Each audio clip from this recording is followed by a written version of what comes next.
Hello everyone, welcome to Raos Academy. This is Srinath, history faculty with 8 years of experience. So as a part of our test series program for 2026 UPSC Civil Services Prelims, so this is the first test which we have conducted on 9th November. So we will be going through the explanation with the first test. Coming to the history section, the first question. Consider the following statements. So this question is with respect to the Paleolithic age or the prehistoric cultures topic, right? So we'll be seeing the statements one by one. The Paleolithic sites are found mostly along the river valleys and upland plateaus. This is the first statement. Obviously, if you see most of the prehistoric culture sites, particularly with respect to the Paleolithic period, we find mostly on the river valleys. Why? Because water is a very essential source of life. Obviously, water is a very necessity aspect of human subsistence, right? Because of this, they were located mostly Paleolithic sites. Yeah, they were located mainly in the river valleys. As you know that initially they were cattle herders in the hunters and gathering community. So they used to hunt initially. So their subsistence was hunting activity. Because of this reason, animals also used to come to water sources for drinking water. As a result of this, we can see that Paleolithic sites, most of them, they have been inhabited in the river valleys and upland plateaus. And in this region, you can see huge amount of boulder rocks or stones. In the river valleys, you can see mainly rock structures or huge rocks are available. Because of these reasons, they used to make tools with respect to the stones also. They used to break those stones and they used to make different kinds of tools, right? Because of this reason, we can see that this statement is true. The Paleolithic sites are found mostly along the river valleys and upland plateaus, right? Next, microliths became dominant tool during the Mesolithic period, right? So microliths they varied in size from 1 to 5 centimeters. So this was a characteristic feature of Mesolithic period, which was considered as a transition phase from Paleolithic to Neolithic. So Mesolithic is a transition phase actually between the Paleolithic and Neolithic, right? So obviously this statement is also true. Next, considering the transition to the Mesolithic phase marks the beginning of polished stone tools, right? See here, the polished stone tools, especially which is given in the statement, this is a feature of Neolithic phase. So Neolithic phase, we have seen the polished or grinded or grounded stone tools we have seen, right? Because of this reason, we can see what is given here.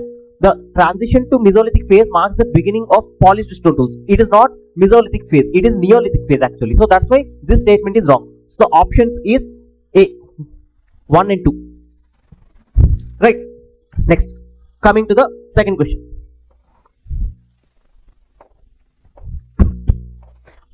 Yeah, right. So second question, this is this is also from prehistoric period only. Coming to the first one, Bhimbetka. So Bhimbetka is a rock art site or rock shelters which were inhabited by the people of prehistoric people, especially the Mesolithic phase. These people have inhabited. Especially this is a site attributed to the Mesolithic period, right? So almost 700 rock shelters or rock dwellings have been found here. These people used this Mesolithic site of Bhimbetka as a temporary rock shelters, and when these people inhabited here, they used to paint different kinds of scenes on the wall with respect to their subsistence or their lifestyle.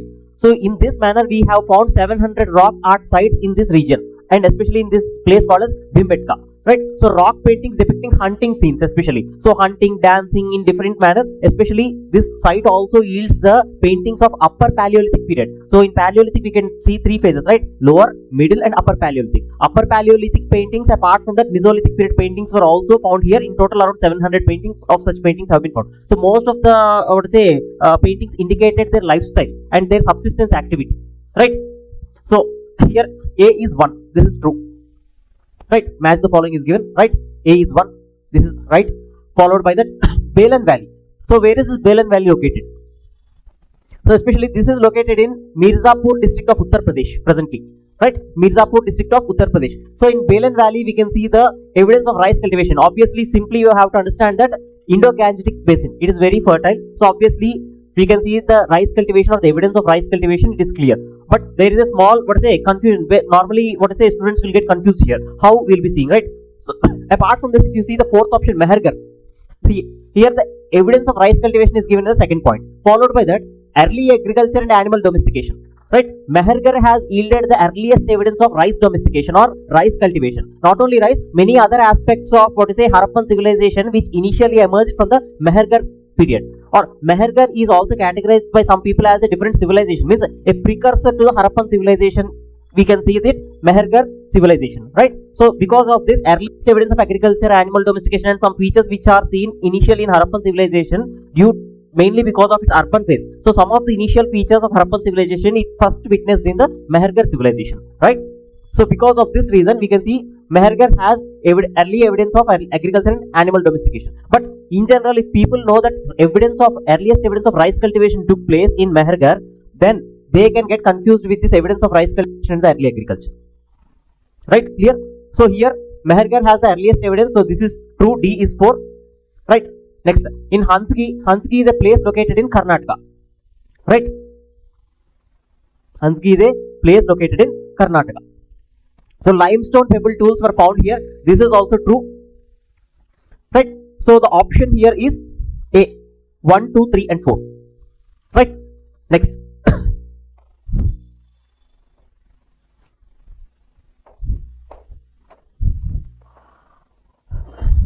Third question. Consider the following statements regarding the Neolithic culture in India. Right? First statement. It marks this is Neolithic culture. Firstly. Right? It marks the first clear evidence of food production. So obviously during the Neolithic period, agriculture started actually. So agriculture has begun or food production has begun during the Neolithic period. This is true. So obviously statement 1 marks right. It is a generally known fact. Right? Next, burials with grave goods are notable feature of this phase. So obviously people used to bury the people with their goods which were belongings or goods or belongings to the particular person who has died. As a result, we can see that grave goods are very popular in this culture. Right? So this is also a correct statement. Use of copper tools becomes common in this phase. So this is not true. Why? Because copper is a metal which has started during the Chalcolithic period. So Chalcolithic period low we have seen the copper, right? Because of this reason we can see that we can eliminate this statement. So obviously option 1 and 2 is the answer here. It is B. And not only that, with respect to the Neolithic cultures, we have also seen the burials. Apart from grave goods, we can see that animals, especially the domesticated dogs, they were buried along with their masters. And these kind of Neolithic cultures were, or this kind of dog burials, or the dogs were buried with their masters, or these grave goods especially.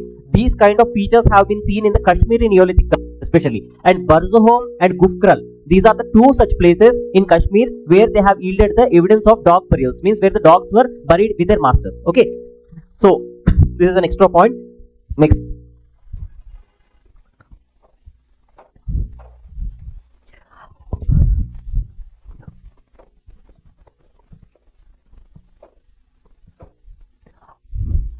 Right.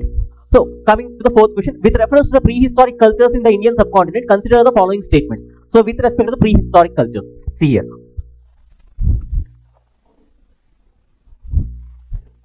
Use of microliths and the beginning of domestication of animals. This is the first statement given. So, if you can see microlith tools and the beginning of animal domestication. Second one, discovery of pottery, polished stone tools, and evidence of agriculture, followed by the earliest use of copper and use of hand axes, flake tools and hunting gathering life. So these are the 4 statements which have been given here, right?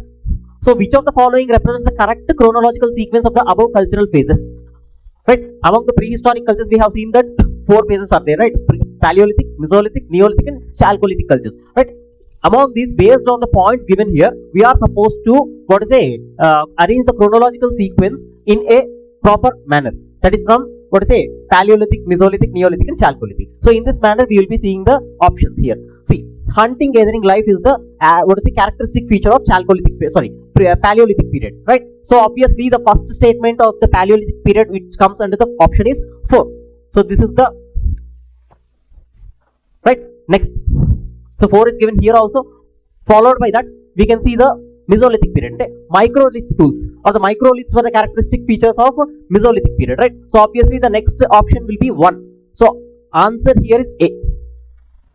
Followed by that, second one is Neolithic. Obviously 2. It is polished stone tools is attributed to Neolithic period, right? So apart from that, the fourth option of the Chalcolithic phase is the use of copper. Based on the phases, they have given certain features and we are supposed to arrange them in a chronological order.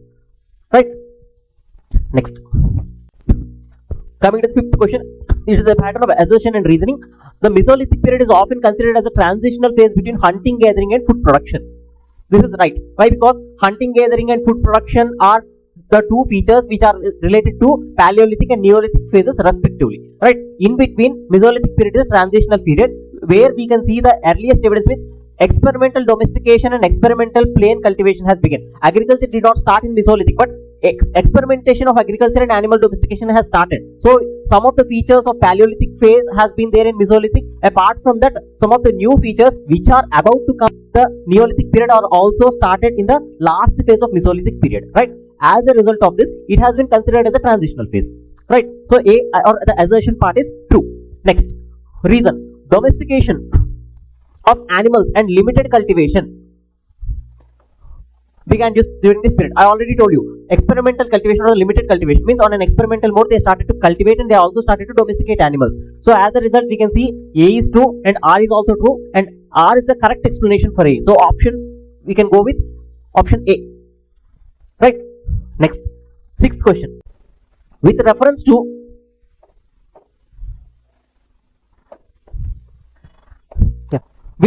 Chalcolithic cultures in India, consider the following statements. First one, they mark the first extensive use of copper tools. Followed by that, second one, painted pottery and fortified settlements are the common features.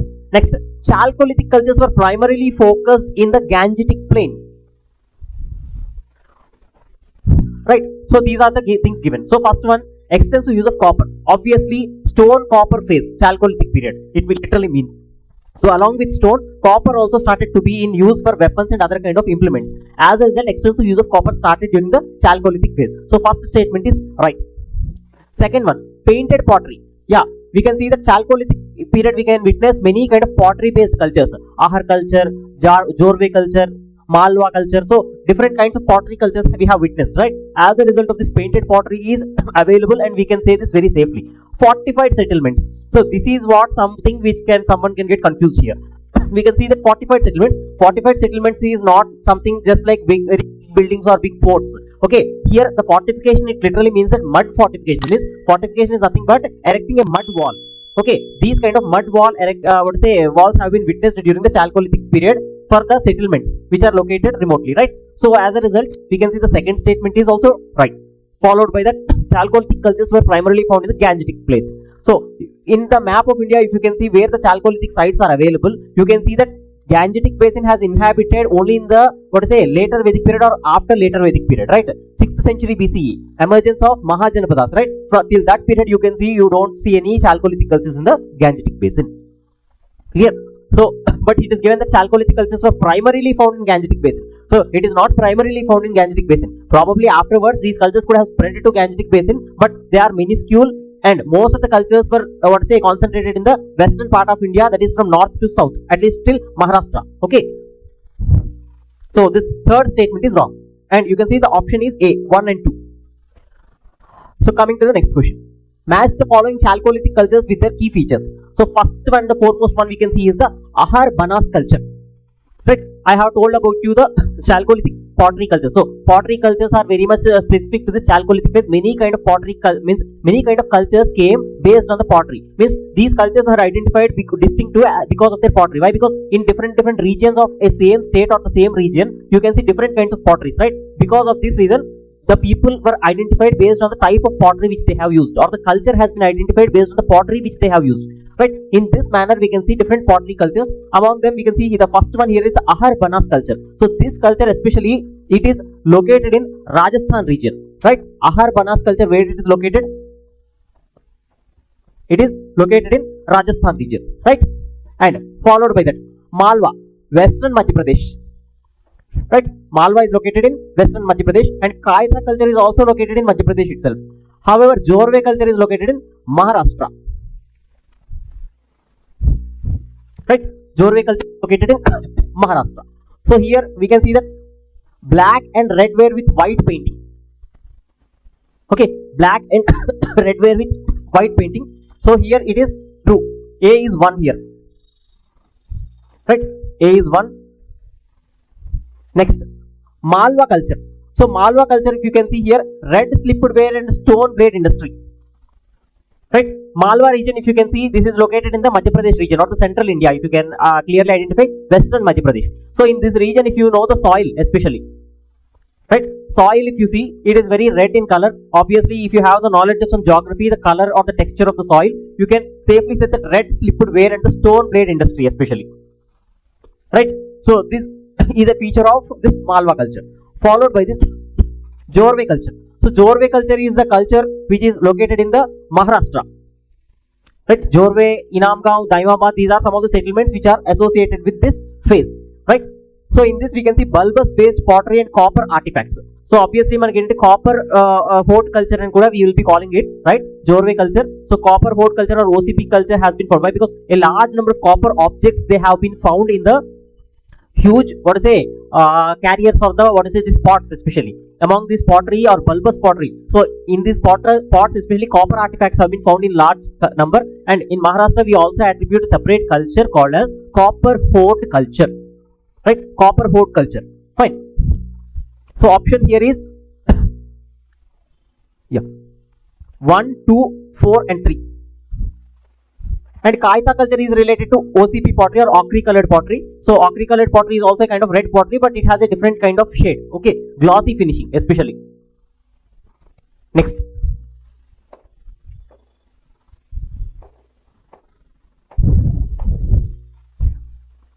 Eighth question. Which of the following statements best describe the significance of rock art sites like Bhimbetka for understanding early Indian culture? Here we can see that they are asking for Mesolithic period. Okay, Mesolithic period gurinchi they have been asking, right? Among them, they provide the earliest evidence of agriculture.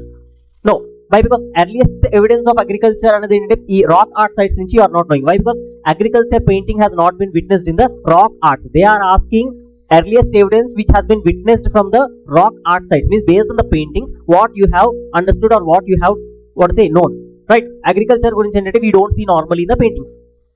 Right, we don't see normally about agriculture. So I told you about their subsistence pattern and their belief system. Those have been portrayed in the paintings. So among them we don't see agriculture. Followed by it, they illustrate early attempts at written communication. There is no written communication at that point of time.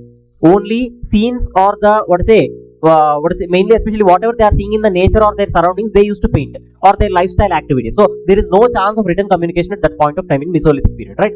Next, they reflect symbolic and ritual behavior of prehistoric humans. Okay, next, they were primarily fortification centers for Mesolithic people. Obviously at that point of time they were rock shelters. No fortification kind of paintings or fortification centers have not been seen in any of the rock art paintings. So obviously this statement is wrong, this statement is wrong, and this statement is wrong. Even if you don't know this answer also, based on the elimination method you can choose this option. Symbolic and ritual behavior of prehistoric humans. Clear? Next. Followed by this, we'll be seeing the next question. With reference to the urban planning of the Indus Valley civilization, see here, urban planning. Consider the following statements, right? In this, streets were laid out in a grid-like pattern, intersecting at right angles. So this is a normal feature of IVC which everybody will be knowing, right? So obviously this statement is true. The houses generally open towards main streets rather than lanes.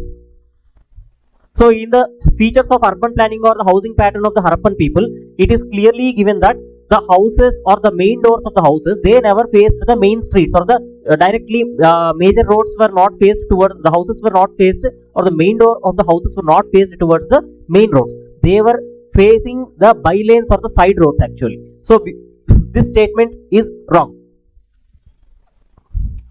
Next, the drainage system was built of burnt bricks with inspection holes. So burnt bricks were used for drainage system. Apart from that, they were inspection holes or the manholes for regular cleaning, and they were covered with mud bricks or stone slabs or mud slab, or this the slab was made with a burnt bricks, and that was used for covering these inspection holes, or in some places we can witness the stone slab covering also, right? As a result, we can see here that drainage system was built of burnt bricks with inspection holes. This is true. So option, how many of the statements given above is or are incorrect? Here the answer is only one, that is option A. Two statements are correct, one is incorrect here. So they have asked which is incorrect. How many of the statements are incorrect? As a result, the option will be only one. That is option A. Next.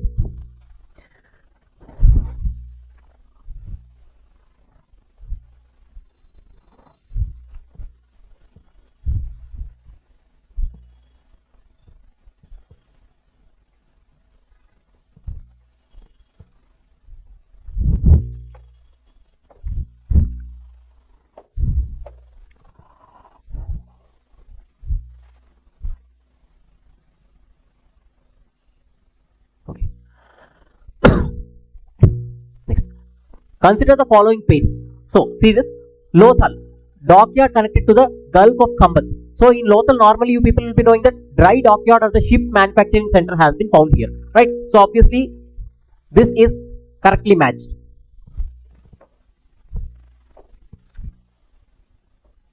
Next, followed by that, great bath and great granary. You can see this. Mohenjo-daro has yielded great bath and great granary in the findings, right?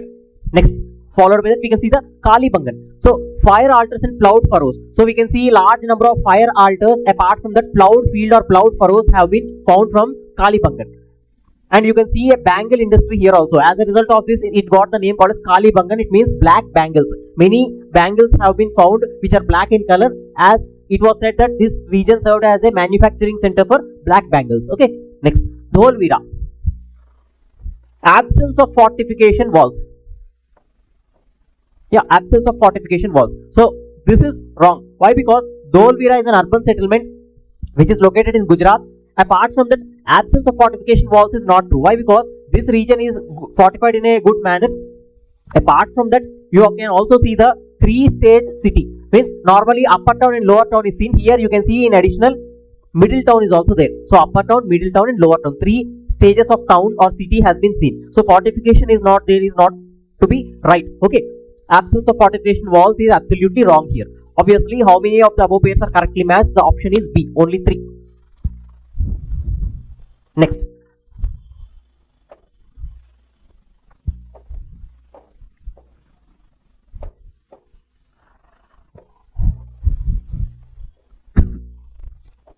Arrange the following sites in the chronological order of their discovery. Right. So these are the sites which have been discovered. In general, years and the founders or the excavators of the sites are not necessary to be remembered. Okay. However, based on these kind of questions, we are supposed to know which sites have been discovered first. Just if you know the order of the sites, it is enough. However, if you can remember the excavators also, it will not be a problem. And some certain cases, Harappan civilization topic or the IVC Vedic case, this has been very frequently or most asked topic in the last 20 years. So obviously they will try to make somewhat tricky or difficult. So in that scenario, obviously the years of the sites which have been excavated and the excavators names especially, they can become important. In this scenario, this question has been given, right? So first one is Harappa and Mohenjo-daro. Obviously the name Harappan civilization has come from the first site which has been discovered. So first site will be Harappa, right? Followed with Mohenjo-daro has been discovered. So who discovered Harappa? Right? Dairam Sahani. And followed by that, Mohenjo-daro has been discovered by R.D. Banerjee, right? So in 1921 and 22. Clear? Next. Followed by this, you can see that, 1 and 2. You can see that in the options A and D. So the remaining 2, Lothal. So after this, the Harappa and Mohenjo-daro, you can see that Lothal has been discovered, followed by Dholvira. Right? So the option is A. 1, 2, 3 and 4. So and Lothal has been discovered by a person called as S.R. Rao. And Dholvira has been discovered by J.P. Joshi. Right? J.P. Joshi. Clear? Next. Moving to the next question. With reference to the Harappan economy, consider the following statements. Harappans traded with Mesopotamia as indicated by Indus seals found at a place called Ur. Traded with Mesopotamia. So if you see this, obviously Harappans had trade with external trade, that we know very well. Why? Because many seals of Harappan civilization has been found in Mesopotamia, which has been mentioned in the Mesopotamian literature. Okay. Followed by that, we have seen some cylindrical seals which are not local to Harappan civilization. So Harappan seals are square or rectangular in shape, but circular and cylindrical seals are not found in the, or button shaped seals especially, they are not found in the Harappan civilization. However, these seals are local to Mesopotamia, but those were found in Harappan civilization. As a result of this, trade has been going on with Mesopotamia, we can safely conclude. And apart from Ur, there is another place called as Nippur. Ur and Nippur are two places where we can see the trade with Mesopotamia, or the evidence of Harappan seals have been found. So these are the two important cities in Mesopotamia, okay, just like our Harappa and Mohenjo-daro for Indus Valley civilization, right? Next, standardized weights based on the decimal system were used. So obviously they used standardized weights with a multiple of 16 number, right? So this is also true. Evidence of coined money is found from mature Harappan phase, but if you can see, this is wrong. Why? Because the punch marked coins, or the earliest or nascent beginning of punch marked coins, they have been found in the Mahajanapad period, after the later Vedic period, right? During the beginning of Mahajanapadas, punch marked coins came into use for the first time. So coined money has not been there in the Harappan civilization even during the mature phase, and we can see the existence of barter system or barley being used as a medium of exchange here. Okay, barley being used as a medium of exchange, or apart from that, we can see that barter system has been prevalent. So obviously this option is, or third statement is wrong. So wherever third statement is there, you can eliminate those options. Followed by that, if you know these two, option will be A. Yeah, next. Consider the following statements. The decline of Indus civilization was sudden and uniform across all regions. The decline of Indus civilization. So Indus civilization, as we know that it has declined for various reasons. Climate change, what you can see is that flooding, or deforestation. In this manner, we can see multiple events or hazards were responsible, or natural calamities were responsible for the decline of Indus Valley civilization, and the civilization did not decline abruptly, just like that. Okay, it decline happened over a period of time. So all of a sudden, the entire civilization did not just wipe out like that. Why? Because even after the decline of Harappan civilization, that is the mature phase, which spanned from 2600 to roughly around 1700 BC.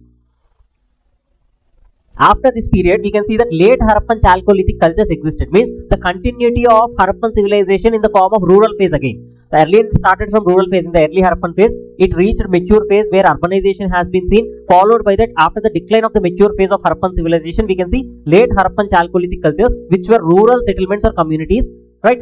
As a result, we can see that sudden and uniform across all regions. Decline is not sudden and uniform. So obviously the statement 1 is wrong here. There is archaeological evidence of widespread flooding across cities. Widespread flooding at all major sites. Right? Widespread flooding at all major sites. So all major sites is something which is very extreme statement. Why? Because flooding is possible when the sites are located either at the sea coast or in the nearby the river valleys. So all the sites are not located at near the river valleys or the sea coast. It is very commonly understood, right? Obviously, this statement will also be wrong. So option is D, neither 1 nor 2. Yes. Yeah. Next. Consider the following statements about the religion in IVC. Terracotta figurines of Mother Goddess indicate fertility worship. So obviously, Mother Goddess figures of terracotta clay have been found in very large number in Harappa, especially. As a result, we can say that what they have inherited, found is that fertility worship or the fertility cults, especially these kind of cults, they are associated present day in some of the tribal cultures as well. Okay, in tribal cultures, we can see this kind of fertility worship or the cults which are related to this Mother Goddess. Based on this, they have said that this Mother Goddess worship has been associated with fertility cult. So obviously, this statement is true. Next. The representation of a horned deity, that is nothing but the Pashupati Mahadeva or the Proto Shiva, what we will be calling, right? Surrounded by animals suggests Proto Shiva worship. So more or less this Pashupati Mahadeva has been compared with the present day or the succeeding portion of the Shiva or Rudra for that matter. As a result, we can see that they have given the term called as Proto Shiva or Pashupati Mahadeva. The name itself means that it is indicating the Shiva who is about to emerge in the later periods, right? He has been identified with the Shiva, right? Obviously, 2 will be the right statement. Vedic deities such as Indra and Agni were frequently mentioned in Harappan inscriptions. So obviously, this statement will be wrong. Why? Because Vedic deities mention was not there in Harappan inscriptions. Why? Because even if you don't know that Indra and Agni were not there in Harappan inscriptions or not, Harappan inscriptions were mainly, or Harappans did not have mainly any inscriptions. First of all, you have to understand this. Harappan's script has been mainly seen on the first one is the seals of Harappans. An image will be there, a seal will be there. On that seal, you can see an animal motif. Above that, you can see some kind of script, which we do not know what is that, as it is not deciphered yet. As a result, we can see that Indra and Agni were Vedic deities, and there is no inscription in Harappa. First of all, so mention of Indra and Agni is practically not possible. Even if you don't know this also, somebody who is having the knowledge of Vedic age, they can safely understand that Indra and Agni were the deities of Vedic period but not Harappan period. So this statement will be wrong. How many of the statements given above are correct? They have asked the correct statement. So 2 statements are correct here. Option is B. Right. Next. Which of the following statements regarding Harappan script is correct? It is mostly found on the seals and pottery. Just now I have told you that you can see Harappan script only on the seals and pots. In the previous question only I have told you. Right. Obviously this will be a right statement. It shows close relation to Brahmi script. So if you have some idea with respect to the history, or you have read the topics already, you can safely understand here that Brahmi script was the earliest script which was available or which started to emerge or take importance from the time of Mahajanpat period, not the prehistoric or the Harappan phase. Okay. So when it emerged during the Mahajanpat period, right? And it was popularized by Ashoka through his inscriptions. Why? Because all the inscriptions of Ashoka has been given in the Brahmi script itself. Prakrit language and Brahmi script. Okay. So obviously this statement will be wrong here.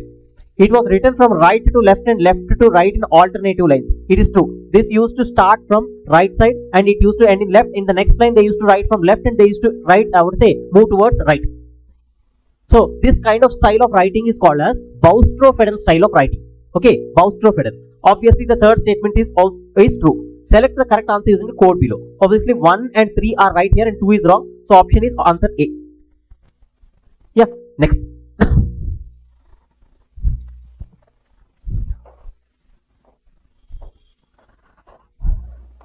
Next.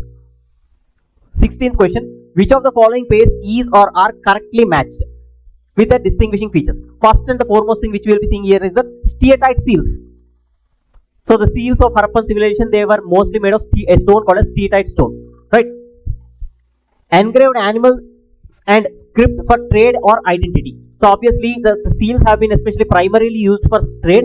Apart from trade, based on the type or material of the seal, means all the seals were not made of steatite. Some seals were made of ivory, gold, and different materials were used. Even terracotta seal has been found. And gemstones, with gemstones also certain seals have been found. Based on this, we can say that the trade was the primary purpose of the seals. However, based on the type of material or the seal, it indicated the social status of the trader as well.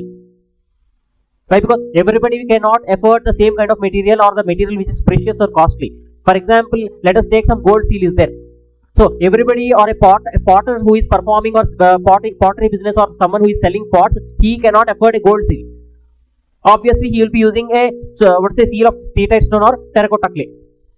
So in this manner, I did say that they have their identity with respect to these seals as well.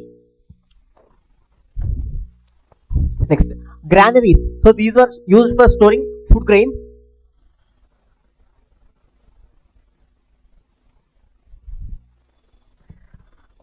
Right. Granaries were used for storing food grains. This is also true. Built on a raised platforms for ventilation. Next, bead making.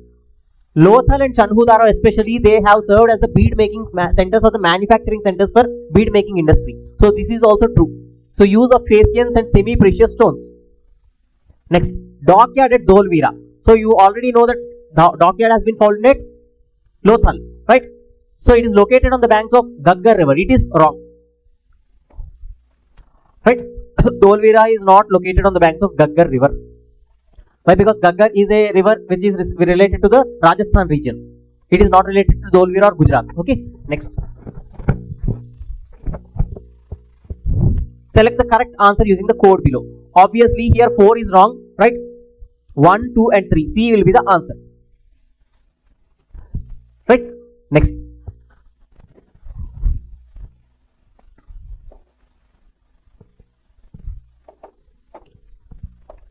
17th one, with reference to the terms used in the Vedic literature, consider the following pairs. So see these terminologies. Firstly, Bali. So Bali was the voluntary offering which was made to the king initially. Later it became a compulsory offering during the later Vedic period. During the later Vedic period, we can see many other taxes, means Bhaga, Bali, different kinds of other taxes also came into being. But Bali was a voluntary offering especially. So this one is true. Followed by that, Vis. It is related to the clan or tribal unit under a chief. So obviously we can see the 4 units of society have been seen at this point of time. So first and the foremost thing is the Kula. Followed by that we can see Grama. After that we can see Vis. And followed by finally Jana. So these are the 4 units of the society which we can see. Kula is nothing but the family. So group of families formed a Grama or village, and group of all such villages formed a Vis, and group of all such Vis formed Jana or the tribe. Right? So this will be the order for the second one, and followed by this third one, if you can see, Gavisti. Right? Battle or conflict for cattle. So Gavisti literally means that search for cattle. Especially there used to be frequent wars for cattle, right? Cattle raids especially. So this in term Gavisti indicates search for cattle. And most of the terms have been related to cow in the Vedic literature. Especially the word Gau has been used, G-A-V. So many such terms are there, right? For example, Goduli, Gavyuti, right? Goduli is related to time, and Gavyuti is related to distance. So in this manner, many such terms are seen with respect to cow. Next, Gramani, head of the family or household. So this is wrong. Why? Because Gramani is nothing but the head of the village or Grama, if you can see. Right? And head of the family or household is called as Kulapa or Grihapati. Kulapa or Grihapati.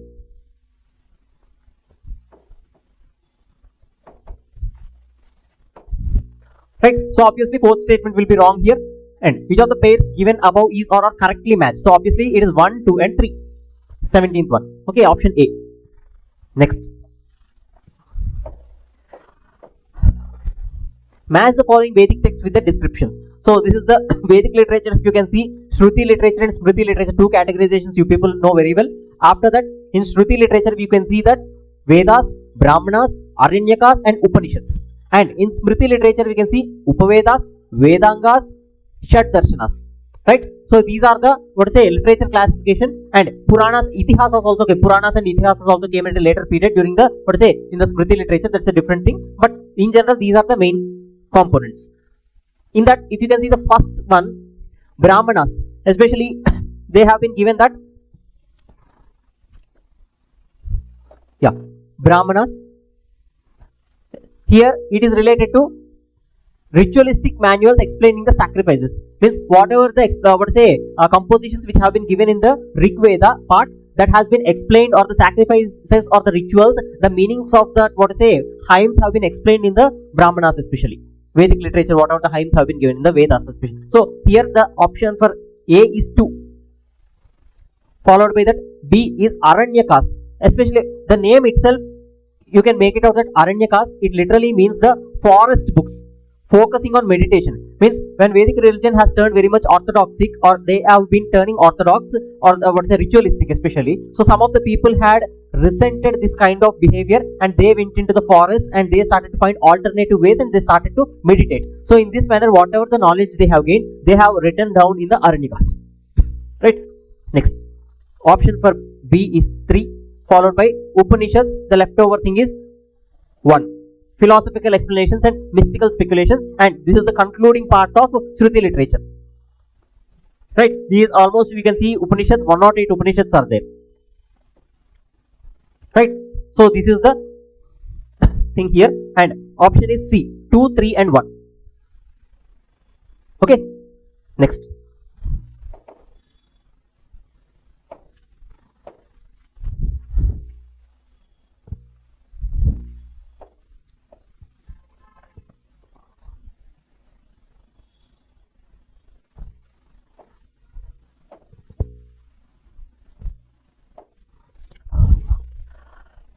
Yes. Coming to the 19th question.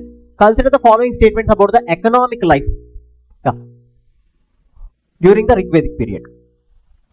Economic life during the Rigvedic period. First one, agriculture was the main occupation. So obviously during the Rigvedic period, if you can see that economy, you can see the primary occupation was animal husbandry or animal domestication. Though they had the knowledge of agriculture, they did not practice agriculture much. Just it was a secondary occupation or the supporting occupation for them, but mainly they were cattle herders. Right? So obviously the statement 1 will be wrong. Next, cattle were regarded as a measure of wealth. This is true. I told you, most of the terms were associated with cattle or especially the cow mainly, which was the center of the economy at that point of time. Right? So obviously cattle was regarded as a form of wealth. This is true. Next, use of iron implements was widespread. Iron implements started in the later Vedic period, that too on a nascent scale or the very limited scale, and most of the implements which have been found, they were not agricultural implements, they were weapons especially. So agricultural implements in iron were used on a common notion or commonly they have been used from Mahajanpat period onwards. Until then, iron usage was there, but they were mainly weapons. Agricultural implements were found in very small quantity in comparison to the weapons. Right? As a result, this statement is also wrong. So obviously, which of the following statements given above are correct? So only second statement, that is option B. Right? Next. Arrange the following in chronological order. See, Samhitas, Brahmanas, Aranyakas and Upanishads. So I have already told you in the previous question that Vedas, Brahmanas, Aranyakas and Upanishads. However, you can make these three, but ఇక్కడ వచ్చేసరికి Samhitas అన్న term ఏంటంటే it is new for some of the people, right? Samhita is nothing but these Vedas, especially Rigveda, Yajurveda, Samaveda and Atharva Veda, they were called as Samhitas. Samhitas literally means the collection of hymns. Samhitas literally means collection of hymns. So all these hymns have been categorized, and in Rigveda certain hymns have been there, a collection of hymns, and you can see in Yajurveda, Samaveda and Atharva Veda. As a result, they will be called as Rigveda Samhita, Yajurveda Samhita, Samaveda Samhita. In this manner they will be calling. So they were this is nothing but all the four Vedas were individually called as Samhitas. So this is the first one, followed by second Brahmanas, Aranyakas and Upanishads. So option will be A. Yes. Next.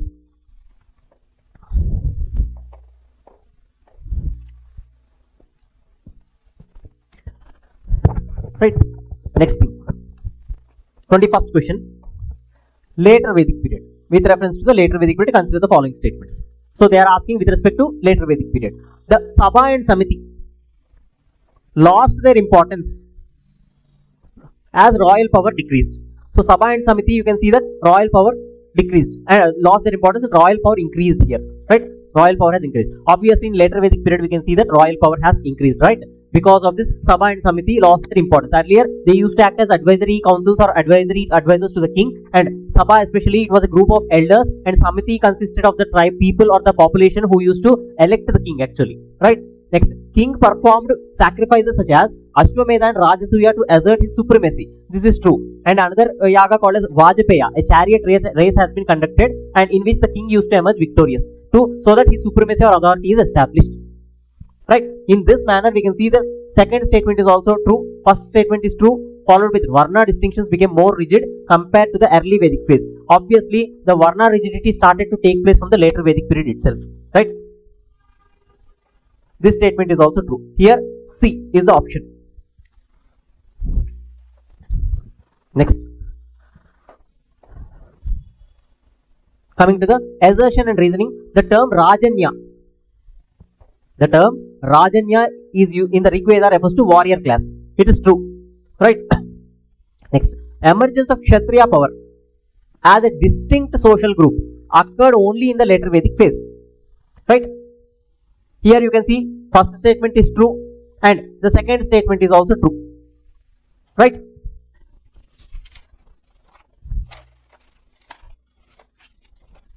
Right? So here both the statements are true here. However, it does not explain this. For this assertion, R is not the reason. Obviously, both statements are true, but reason is not justifying the assertion here. As a result, you can see B is the option here. R is not the correct explanation for A. Next.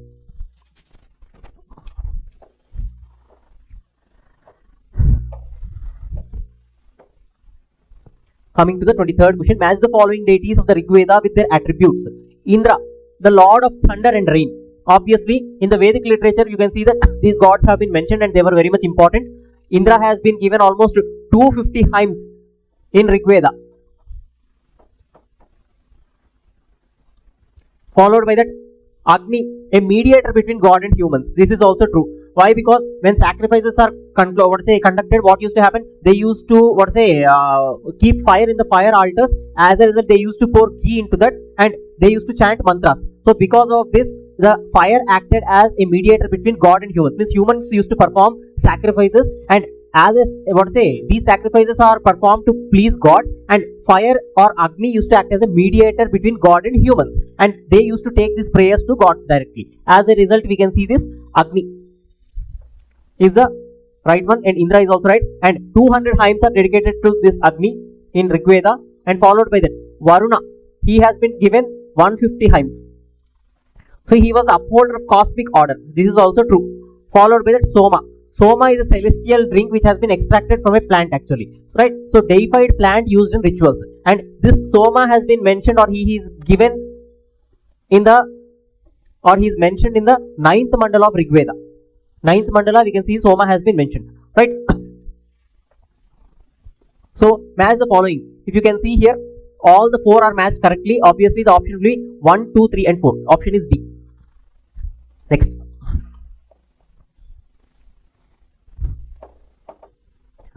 With reference to the Varna system,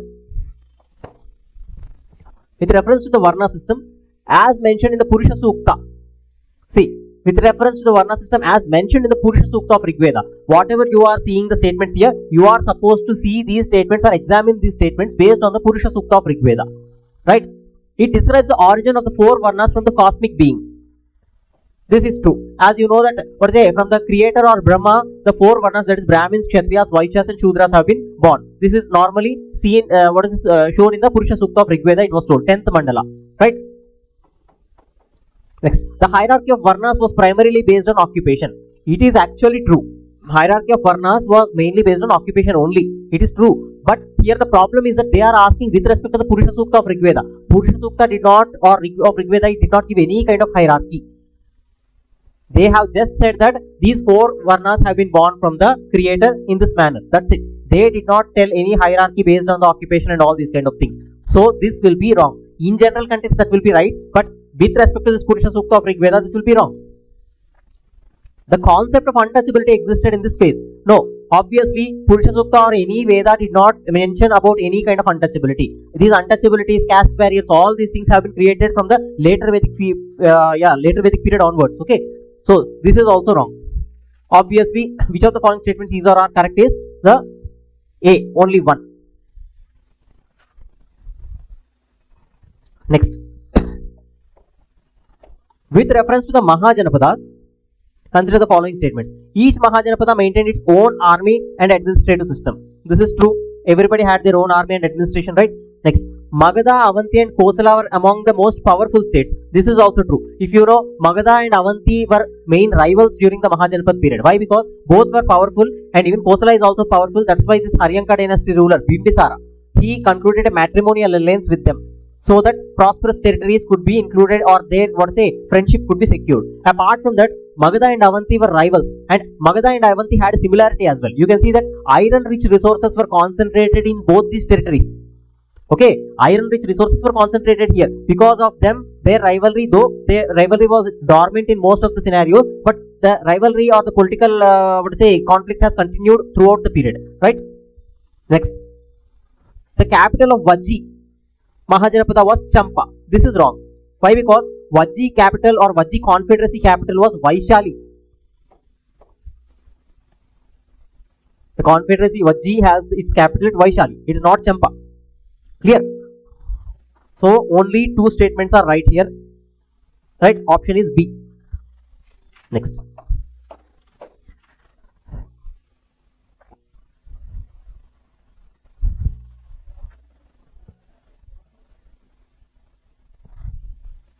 Next, arrange the following rulers of Magadha in chronological order. So this is a very normal question or simple question. If you have the idea of the chronology or the timeline, you can go with this. Okay, right. First one is the Haryanka dynasty founder or ruler was, first one is Bimbisara. Followed by that, he was succeeded by Ajatashatru.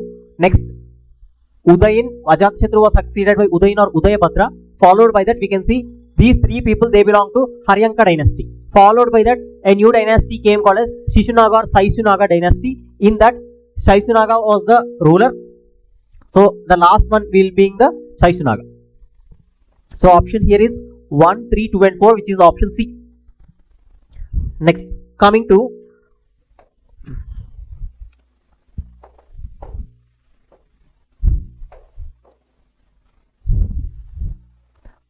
consider the following pairs. So these are the Mahajanapadas which have been given with their capitals here, right?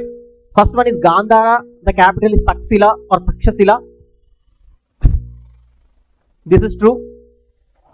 Next, Kashi, right? So Kashi, the capital is Banaras or Varanasi at that point of time. Now today we are calling it as Banaras. Okay, so this here the Rajagraha, actually it is the capital of Magadha.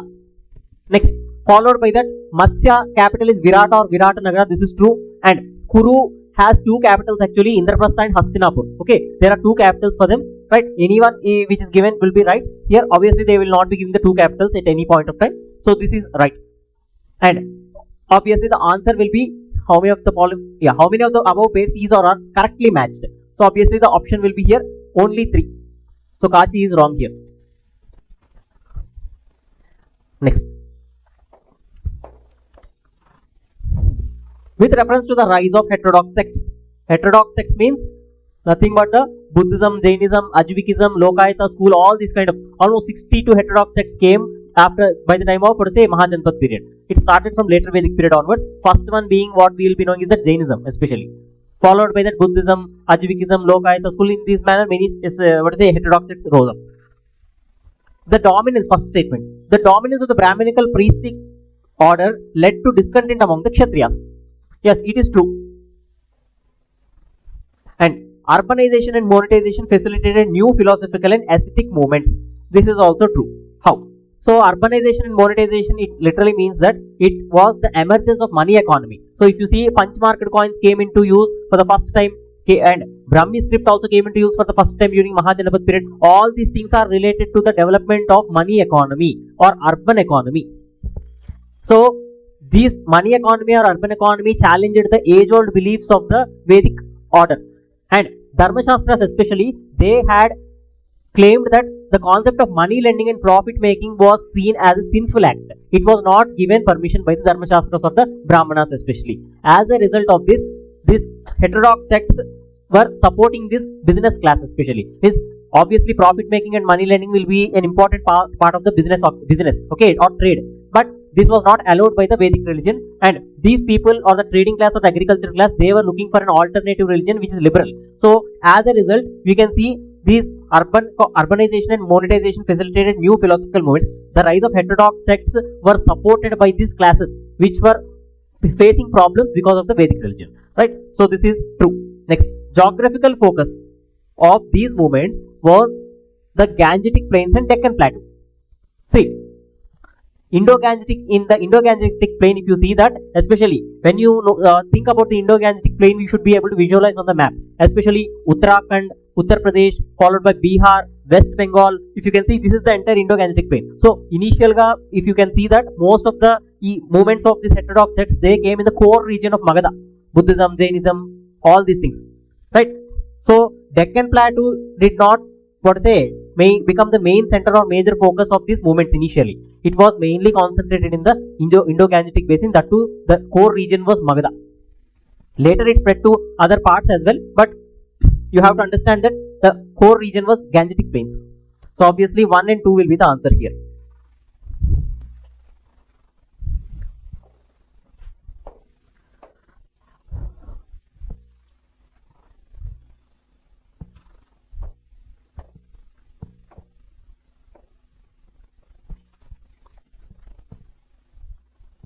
Yes, next. With reference to Jainism, consider the following statements, right? See, first one, Mahavira was the 23rd Tirthankara and a contemporary to Gautam Buddha. Yes, Mahavira was contemporary to Gautam Buddha, that is true. But Mahavira was not the 23rd, he is 24th Tirthankara, right? And 23rd was Parshavanada. Okay, so obviously this statement is wrong. Jainism emphasizes 3 Ratnas, right? Faith, knowledge and conduct. right? So this is also true. This is the three Ratnas of Jainism. Next, the early Jain texts were written in Sanskrit. This is wrong. Why? Because the early Jain texts, they were written in the common language or the language of the common people, which is Prakrit and Ardha Magadhi. These were the languages where the Jain texts were composed. Later they moved towards Sanskrit. That is a different issue. But initially early Jain texts, all of them were composed in Prakrit language. So which of the following statements? Option is B. Next.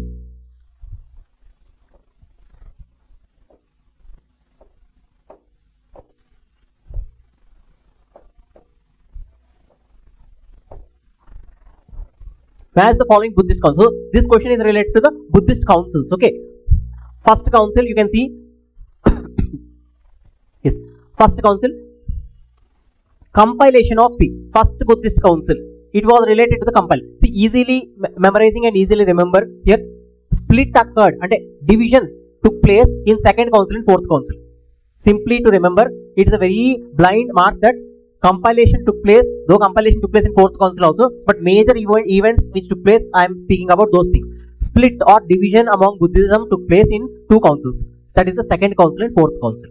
Compilation of literature took place in the first council and third council. You remember either of the one, then it will be easy for you, right? First council compilation of literature, that is Sutta Pitaka and Vinaya Pitaka by Ananda and Upali. So obviously for A you can see 2. In two places, in two options we can see A as 2. Second council division took place, that is division of Sthaviravadins and Mahasangikas. So obviously this is B is 1, right? So option is A here. Followed by third council, you can see compilation of Abhidhamma Pitaka, and fourth council which took place during the time of Kushans under the rule of Kanishka. Final compilation in Sanskrit is at Kashmir. So it took place in Kashmir actually, right? So here also the division took place, that is Mahayanism and Hinayanism, two divisions. It was divided into two categories. Apart from that, we can see the compilation of Mahavibhasha Shastra in Sanskrit. And Kanishka was a champion of Mahayana Buddhism. He patronized Mahayana Buddhism. Obviously, in Mahayana Buddhism, the language which was used in the texts of Mahayana Buddhism, the language which was used was Sanskrit. Yes. Next. Assertion and reasoning type question again here. The core teaching of Buddhism was middle path. True. Buddha has propagated a middle path, means he avoided both extremities. And it advocated extreme asceticism. Asceticism is advocated, but it is not extreme. Right? He told middle path, means he did not advocate anyone to become a monk. He said that if you are willing, you become a monk. Or if you are not willing, you be in a family life or a householder life, then also you can practice Buddhism. So the common followers or the lay followers who were in the normal society, right, they were called as laymen or upasakas. Right? So they were also called, apart from the monks, okay. So here you can see that it advocated extreme asceticism as a means to attain nirvana. This statement is wrong. So here A is true and R is false.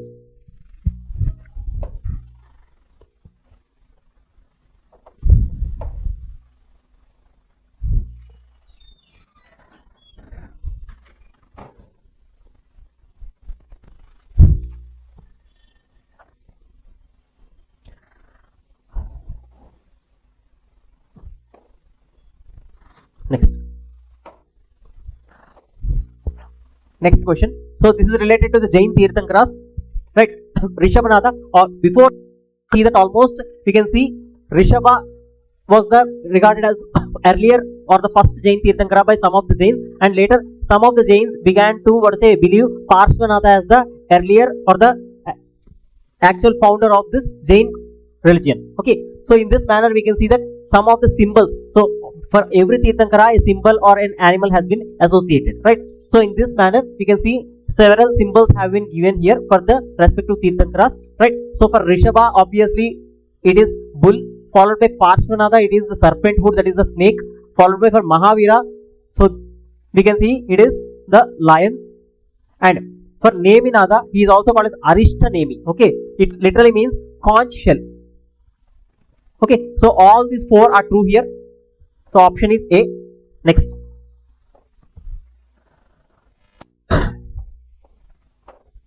Which of the following statements regarding Ashoka's Dhamma is correct? So the first statement, it emphasized non-violence, tolerance and compassion towards all living beings. It is true. Ashoka's Dhamma has emphasized all these things. It was based entirely on the Buddhist doctrine and ritual practice.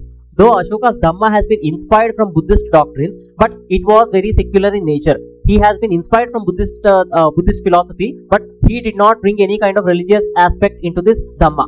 He propounded very secular way of keeping the empire politically stable. So he included some of the features of this Buddhist religion which were secular in nature, especially.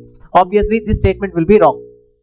It promoted respect for elders and generosity towards Brahmins or Shramanas. This statement is true. And the word Shramanas, especially, which you can see here, it was actually used for Jains. But later, for all the religions, especially who are following monkhood or asceticism, you can see the word Shramanas has been given later on. Later on, every monk, irrespective of the religion, they were called as Shramanas. Even for Buddhists also, they were called as Shramanas at later period. But actually, we can see that Jains were the people who were taking the term Shramanas initially. They were called as Shramanas. It means earlier, when somebody has said Shramana, it literally means a Jain monk. But later period, the term has been generalized for all the monks actually. Next.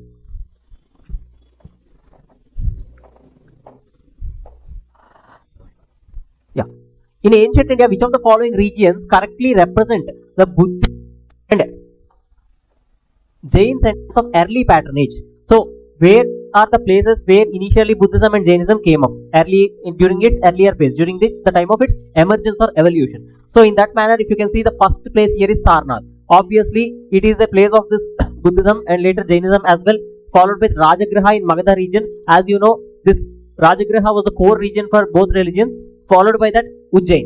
So Ujjain, later period, it would have come up, and that too only Jainism, not Buddhism. Why? Because it is located in the western part of India, very much near to this Gujarat and Rajasthan, right? So this could not be an answer here. Later phase both could have come up, but mainly you cannot attribute to the early phase. Ujjain is not attributed to the early phase of any of the religion. Next, Shravana Belagola. So this is true. Why? Because you can see that Chandragupta Maurya along with a Buddhist monk called Bhadrabahu, both of them went to Shravana Belagola and they resided over there. And Chandragupta Maurya has committed Sallekana, right, at this place only, in a place called Chandragiri Hill in this Shravana Belagola. It is located in Karnataka, right? So here all the religions, means early patronage of these two religions will be seen in these three places, that is 1, 2 and 4. So option is C. Next.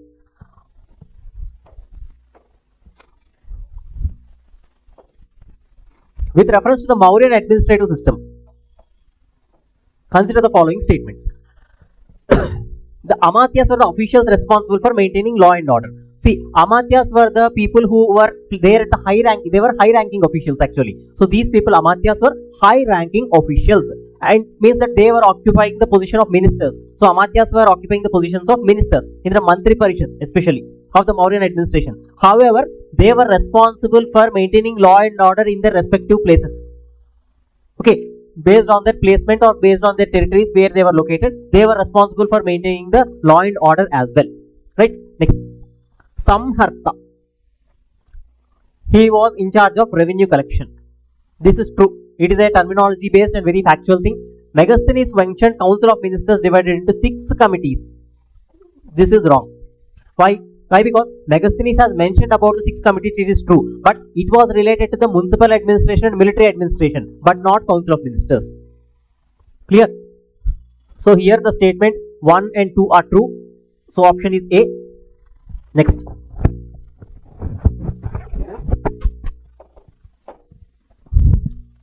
Followed by this, we can see. Match the following Mauryan sources with their information. See, Ardhashastra. So what Ardhashastra dealt with is the detailed administrative and economic policies. See how the state should be run. Or Ardhashastra also tells about how a small kingdom could emerge into a powerful empire. So these are the things which are discussed on political statecraft, whatever it is. These are the things which have been discussed in the Ardhashastra written by Kautilya or Chanakya. Right? Next, Indica written by Megasthenes. It describes about the Pataliputra and Mauryan society. It's true. Megasthenes has already discussed this. We people know very well. Right? Next, Ashokan edicts. So Ashokan edicts are mainly spread for the propagation of Dhamma. ethical and moral instructions of the ruler. Even the officers called as Dhamma Mahamatras were also appointed for this purpose, if you people know, right? So these three are correct. And next, Divya Vadana, Buddhist legends related to Ashoka. So Ashoka Vadana and Divya Vadana are two such chronicles, right, which are related to this, what is it, Ashoka. So obviously all the four statements are right here. Option is D.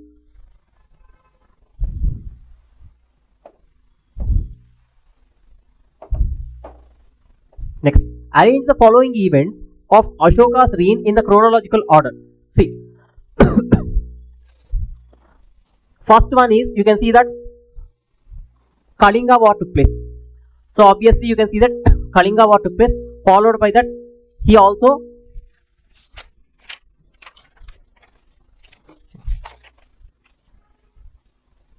see in the explanation handout, it is option is given as what to say A here. It is not A, it is B. The letter is given wrong over there, so please correct it.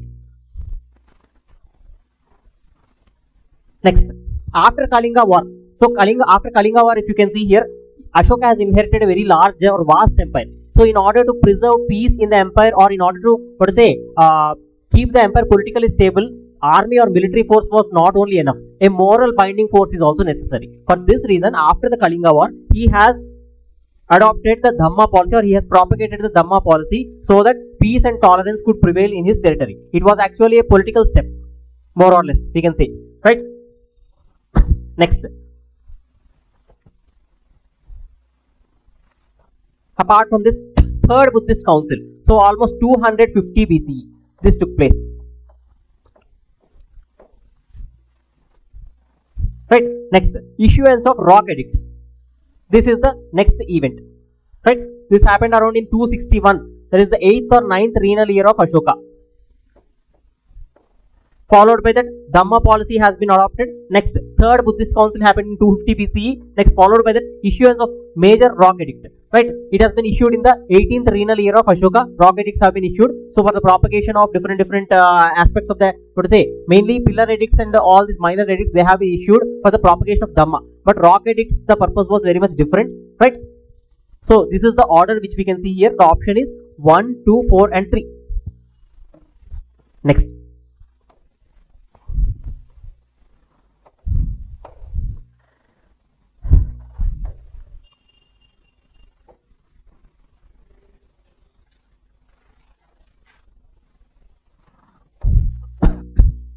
Coming to the 38th question. With reference to the Mauryan economy, consider the following statements. They have asked regarding the Mauryan economy. The land revenue was the chief source of income to the state. Obviously, during the Mauryan period, or throughout the ancient India, land revenue was the main source of income. It is true. Yes. Next, state monopoly over the mining and manufacturing of arms. So obviously, mining and manufacturing has state dominance, though sometimes outsiders were also involved, but majorly we can see that iron mining especially, and manufacturing of arms and weapons especially, these things were the monopoly of the state. Next, Ashokan edicts mention collection of customs and toll duties. Yes, they have mentioned the collection of customs and toll duties. With respect to the major rock edicts, we can see certain information on the custom duties and the toll duties given by the inscriptions. It is also true. Option here you can see is the 38th one is option D. Yeah. Next.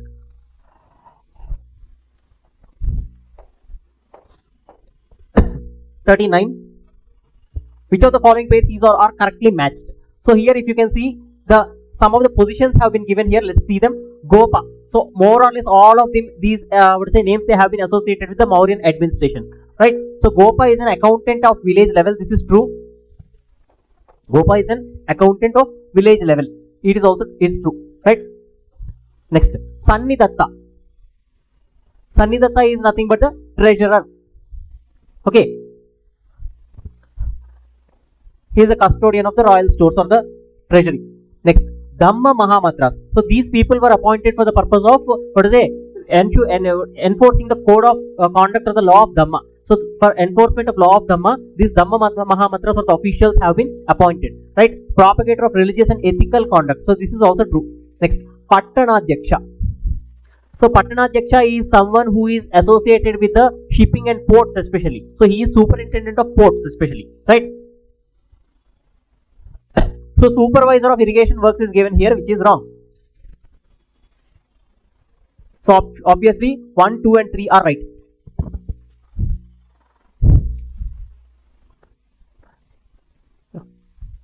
Yes. Yeah, option A. Next, with reference to the Ashokan inscriptions, consider the following statements. See, Ashokan inscriptions. The major rock edicts were inscribed mainly on the Prakrit language and Brahmi script. This is true. Throughout India, this is the pattern which has been followed. Prakrit language has been used and Brahmi script has been used.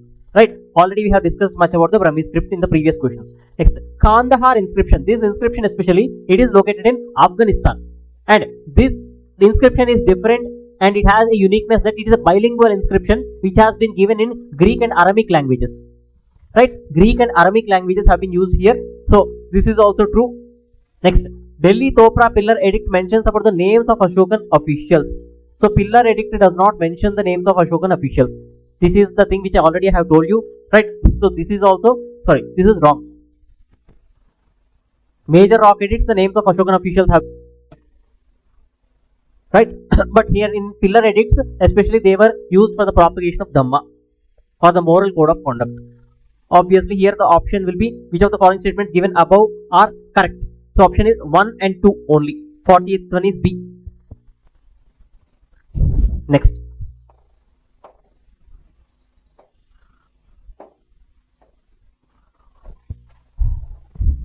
Coming to the 41st question. With reference to the post-Mauryan foreign dynasties in India, consider the following statements. The Indo-Greeks were the first to issue coins bearing the portraits of the kings. So initially, if you can see that punch-marked coins were in use from the Mahajanpad period onwards. But you don't see any coins which indicates that it has been issued by so-and-so king. So first such a practice was adopted by Indo-Greeks. So this statement is true. Next, the Shakas introduced satrap system. So satrap system was followed by many people in the West. Actually, it was mainly seen during the time of Persians, Achaemenid Empire. And later this system is seen in the Greek system also. Why? Because there were Greek satrapies later on. Right? So satrapi system, when we say about this, especially during the Persian invasions on India, when Haryanka dynasty or this Nanda dynasty, these people were ruling. You can see before Alexander invasion, Persian invasions took place on India. At that point of time, Haryanka dynasty was ruling.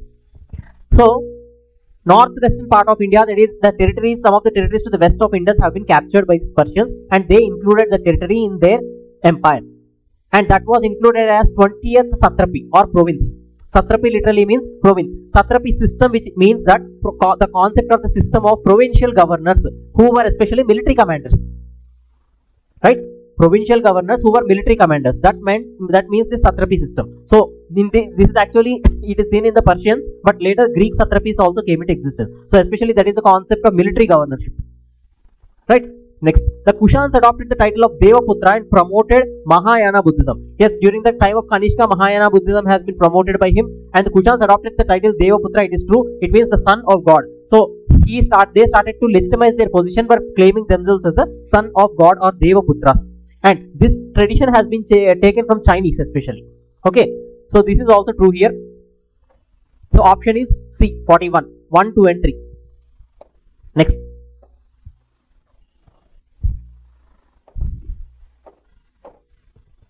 Next, match the following rulers with their associated art or architecture. See this. Identify the most known thing for you. So obviously, during the post-Mauryan period in Indo-Greeks especially, there were few rulers. Among them, the most famous one was Milinda or Menander.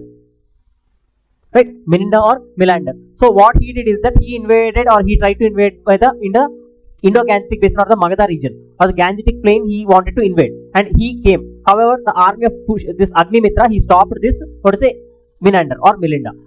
Followed by that, he made another attempt. During this attempt, what happened is that the army of Agnimitra was not prepared, and in between, when he was about to invade the Gangetic region, he was stopped by a Buddhist monk, and he started to conversate with this Milinda or Menander so that he could delay this Menander for a certain point of time. At this point of time, Menander came to know about Buddhism, as this person whom he came into this conversation was a Buddhist monk. His name was called as Nagasena, and both started conversation, and Milinda or Menander, he got interested in Buddhism, and he started to ask questions to this Nagasena, and Nagasena started to answer these questions, and this conversation of question and answer session was recorded in this book called as Milinda Panho, right? Milinda Panho. Panho literally means pages. Milinda Panho, it literally means pages. This was a work authored by Nagasena. So D is 3 here. Obviously, where is D given? So I am saying this is the most familiar thing. So what is most familiar to you, based on that you can choose. It is not necessary to know each and everything here. And Amaravati stupa reliefs, especially this is related to Shatavahanas. And Kanishka, you can know that Kushan's period has witnessed a tremendous growth of architecture under Gandhara school of art and Madras school of art, you know, right? So as a result, Kanishka is attributed to this Gandhara sculpture, and Ashoka is related to this Sanchi stupa, right?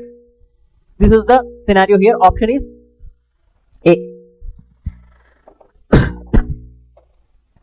Next, assertion and reasoning. Gandhara and Madras schools of art developed during the postmodern period. It is true. I already told you just right now, right? Yeah, postmodern period. During the time of Kushans. Both were developed during the time of Kushans.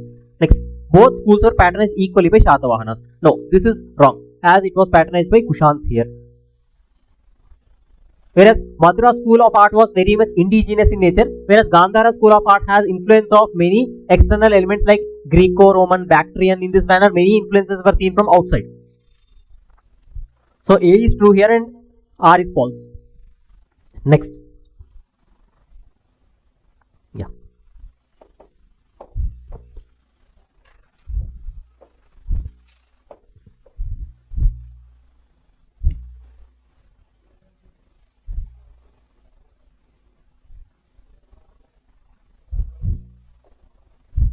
With reference to the trade and commerce in the post-modern India, consider the following statements. See, the use of Roman gold coins increased under the Shatavahanas.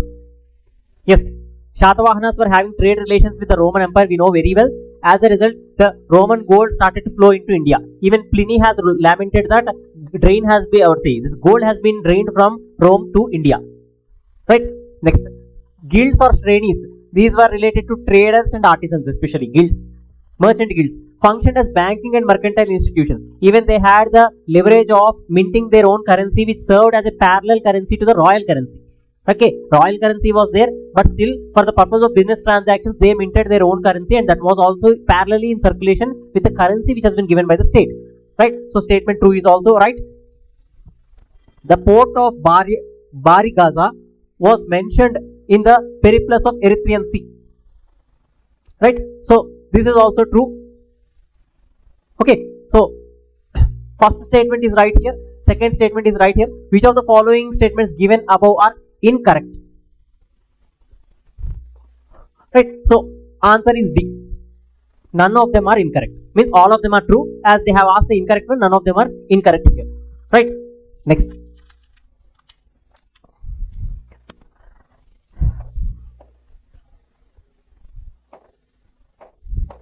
With reference to the Gupta administration, consider the following statements. The Gupta kings adopted the title Maharajadiraja. Obviously, from the post-modern period onwards, if you can see that the rulers especially they adopted to, or they started to adopt lofty titles. From the time of post-modern period, means almost when the post-modern period ended, this started. Why? Because foreign rulers started to come to it, they started to rule. They wanted legitimacy among the subjects of the people. This was their main concern. So Kushans, we can see that they have adopted the title called as Devaputra, or the son of God. Right? And you can see the concept of military governorship also came into existence, where these people were posted as the military governors. They were posted in the rural areas in order to maintain law and order. So in this scenario, what happened is that a feudal kind of structure started to develop, and in the hierarchy many kings were there. As a result, the main king started to assume very lofty titles. Earlier, Ashoka was mentioned as just Raja, but here they started to adopt very lofty titles. Why? Because the scenario demanded, or the situation at the point of time demanded. So we can see from the Gupta period onwards, we can see Maharajadiraja or these kind of titles or lofty titles got to be adopted by the Gupta rulers. This is true. The empire was divided into Bhuktis and Vishyas. So Bhukti was headed by Uparika, an official, and Vishya was headed by Vishayapati. So this is also true. Next, land grants to Brahmanas and temples increased significantly during this period. As they patronized Brahmanism or they patronized the Vedic religion, we can see that land grants increased. And this phenomenon of land grants especially, it started during the post-modern period, especially under Shatavahanas. These are also, we can see, categorize them into two categories. First one is the yes, that is the land given to the learned people among the Brahmins. Followed by that, we can see that Devadanas. When temple system came into existence, you can see the lands were donated to for the maintenance of temples. So they were called as Devadanas. They emerged at a much later period when temples came into existence. But these are the two main aspects of these land grants. That is Brahmadeyas and Devadanas. Right. Next, how many of the statements given above is or are incorrect? So obviously, none of them is incorrect here. Next.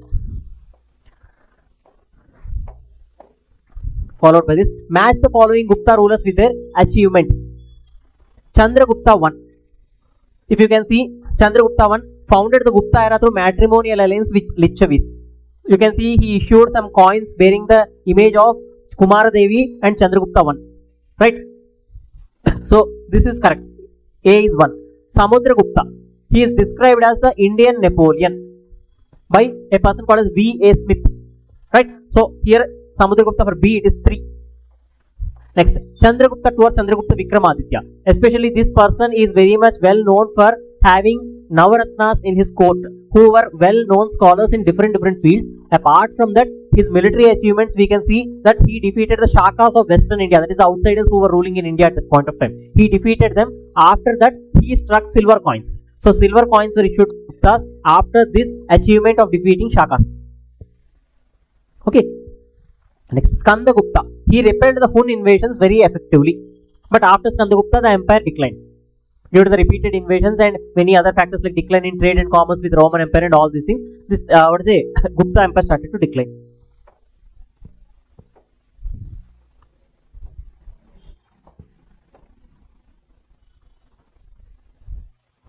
So A is 1 here.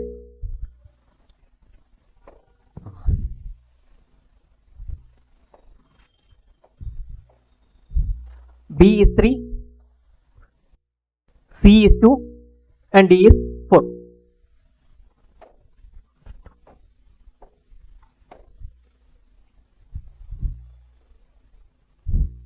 So 1, 3, 2 and 4. Option is A.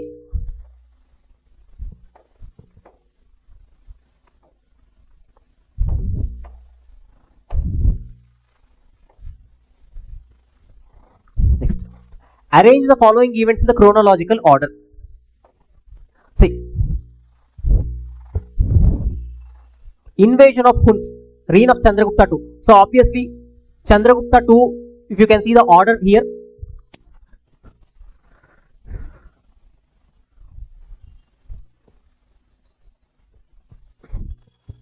Yes. Yeah. First, after Chandragupta I, we can see the chronology. Just we will be seeing the chronology of the rulers. After Chandragupta I, we will be seeing that Samudragupta came to rule. Samudragupta was followed by Chandragupta II. However, Ramagupta was there for a brief period. After that, Samudragupta, major ruler was Chandragupta II.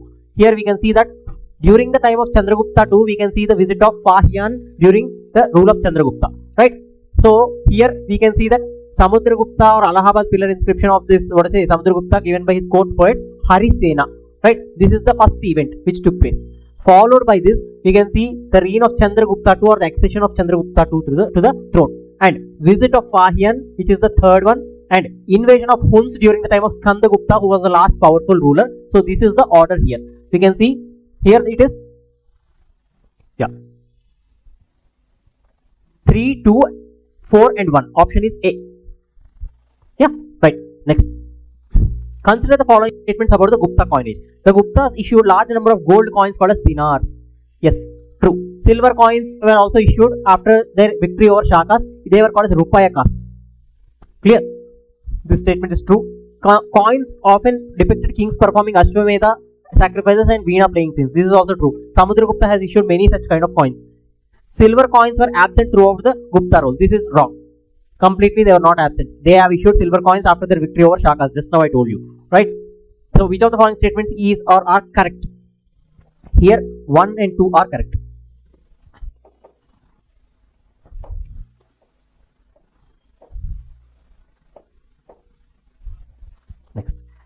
With reference to the science and literature under the Guptas, consider the following statements.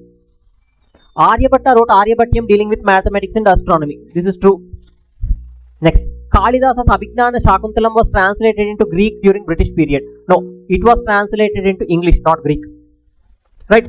Next, Fahian's account provides information about religion and society during Chandragupta's II's reign. Obviously, he came during the reign of Chandragupta, so he had provided information with respect to the rule of Chandragupta too. Okay, so all the three statements are right here. Option is C.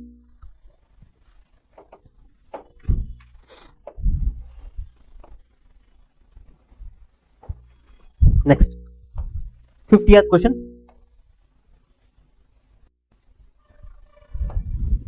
Yeah. The Gupta period is often described as the golden age of ancient India. Yes, Gupta period is also called as the golden age of ancient India. Though there were many debates regarding this, it is generally considered as a golden age. Next, why it was considered as a golden age? So this is one thing which we are supposed to see. It should be given in the reason, right? It witnessed the remarkable progress in art, architecture, science and literature. Obviously, many kind of works related to astronomy, physics, medicine, literature, architecture. In fact, all the literary works which came into a full form, it came by the time of Gupta period. Either it could be by the beginning or it could be in the ending also. Okay. Next. So option here is A. Yeah. Both A and R are true, and R is the correct explanation for A. Next.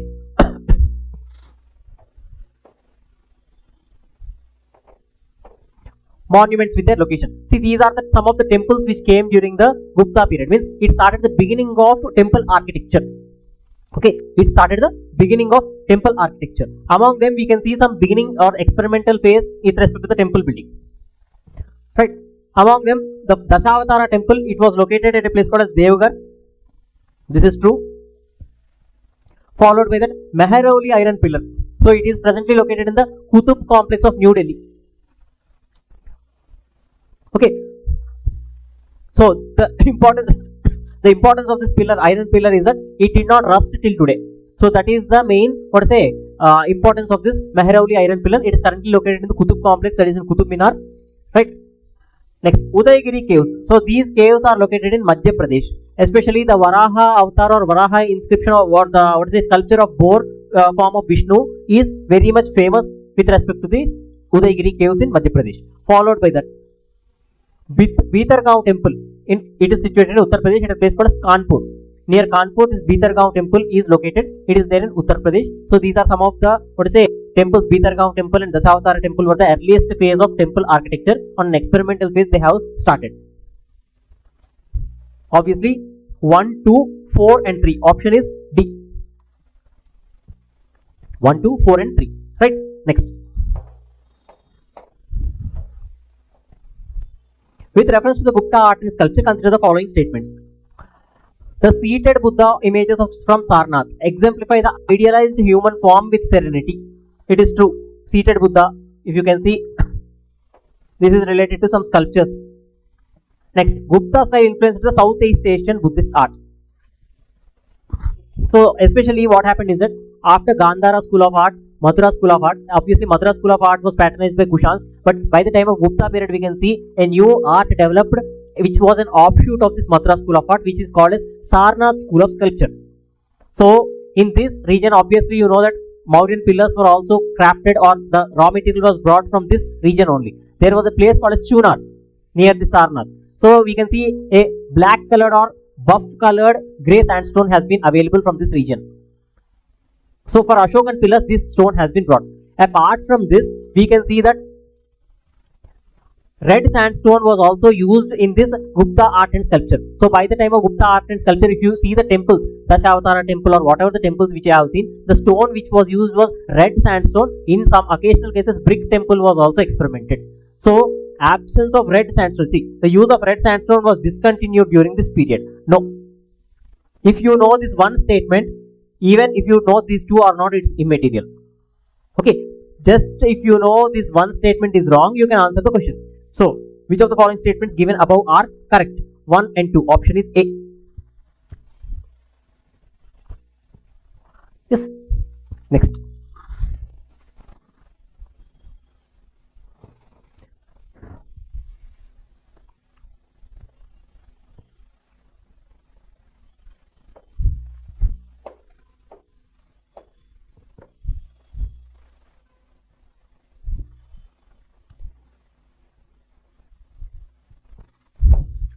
Consider the following pages. So these are some of the literature which were available during this post-Mauryan Gupta and post-Gupta period. You can see that Varaha Mihira wrote Brihad Samhita. So this is true. Varaha Mihira wrote Pancha Siddhantika and Brihad Samhita. These are the works authored by Varaha Mihira. Next, Mudra Rakshasa of Vishaka Datta. So it was written during the Gupta period, but he wrote in this Mudra Rakshasa about the court intrigues of Chandragupta Maurya and his fight against Dhanananda of the Mauryan rule. Okay. Next, Amar Simha wrote Amara Kosha, which was the earliest Sanskrit dictionary. This is also true. Next, Banabhatta, who is a court poet of Harshavardhana, wrote a literary work called Harsha Charita. Right? So all of them are correctly matched here.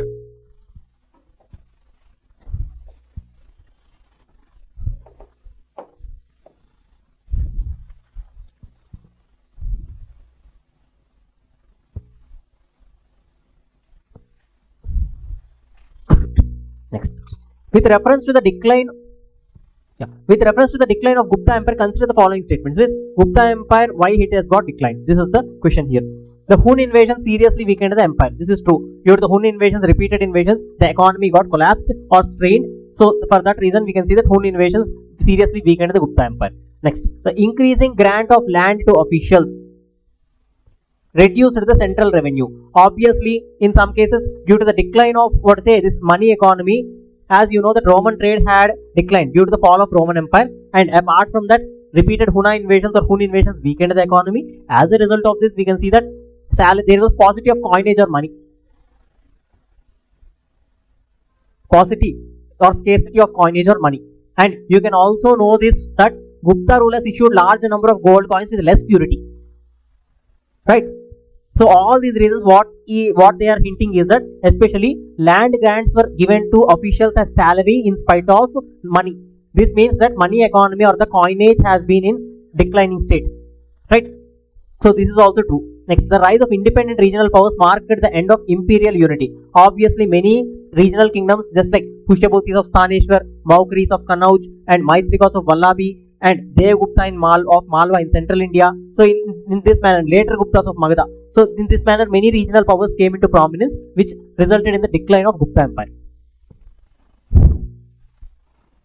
So here, all are correct.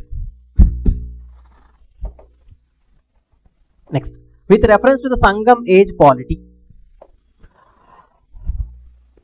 consider the following statements. The term Mandalam referred to the kingdom and Ur to village. Yes, it is true. Next, Ur in general, they are used to refer villages, or in sometimes they were used as village assemblies as well. Okay. Next, the assemblies known as Mandrams acted as advisory councils to the king. This is also true. So group of people were there among these Mandrams and they used to advise the king, and this is also true. And the title Moovendar, this is important, denoted three crowned rulers of Tamilakam, that is the Tamil land. Okay, so in Tamil land, obviously three dynasties were ruling. Who are they? Cholas, Cheras, and Pandyans. Clear?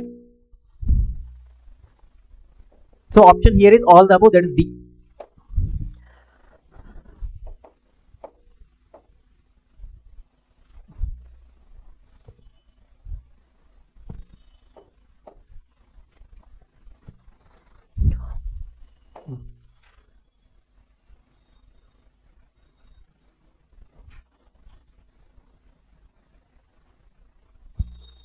Next, question number 56. Silpadikaram. These are related to the Tamil or the Sangam literature, right? So Silpadikaram is the story of Kovalan, Kannagi, and Madhavi. Madhavi was a courtesan. So Kovalan got involved in love with this Madhavi, who was a courtesan, and he neglected this Kannagi. Later, many problems came, and finally, this entire story was authored in a work called as Silpadikaram. Okay, so this is true. The first one pair or it is correctly matched. Next, Mani Mekalai. So the daughter of Kovalan and this Kannagi was Mani Mekalai. Okay, so what she did is that he was all alone. Their parents were not there. and she was involved in many, she faced many problems throughout her childhood, and she did many adventures. Apart from that, she got remorsed with life, and she had converted into Buddhism. So all this episode or story, it has been authored in the work called as Mani Megalai, which was continuation of Silpadikkaram. It is a sequel of the Silpadikkaram, that is Mani Megalai. Okay, next, Jivaka Chintamani, Jain work relating to renunciation. This is true. Tiruttakkara Devar, he was the author of this Jivaka Chintamani. Okay, now Silpadikkaram, it was authored by, yes, Ilango Adigal. He was the author. Ilango Adigal was the author of Silpadikkaram, followed by that Mani Megalai was authored by Sittalai Sattanar. Okay, Sattanar was the author of this Mani Megalai. Jivaka Chintamani, it was written by a person called Tiruttakkara Devar. Next, Tolkappiyar has written Tolkappiyam. So, lexicon and grammar with respect to Tamil poetry, it is not Sanskrit. Only 3 are correctly matched here. Next.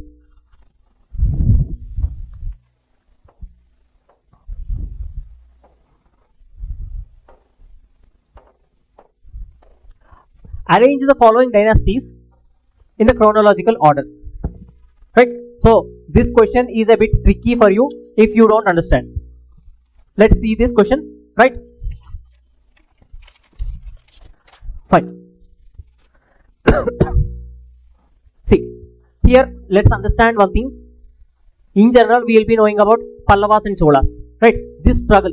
When somebody say about Pallavas and Cholas, what first comes into your mind is the early medieval kingdoms, or the kingdoms which were about to end in the medieval ancient period and which were about to begin in the medieval period. Means Pallavas and Cholas, they were there in 2 phases. First of all, first you have to understand this thing. Why? Because if you see the Sangam age dynasties, Cholas, Cheras and Pandyans, Pallavas were also there, but they were subordinated to this Cholas at that point of time. Okay, so here we have to consider early Cholas and later Cholas as imperial Cholas. 2 Cholas are there. Pandyans were there at the time of the Sangam age period as well, right?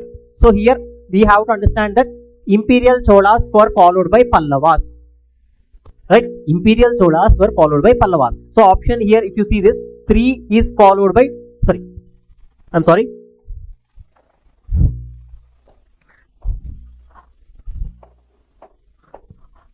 Pallavas were followed by imperial Cholas.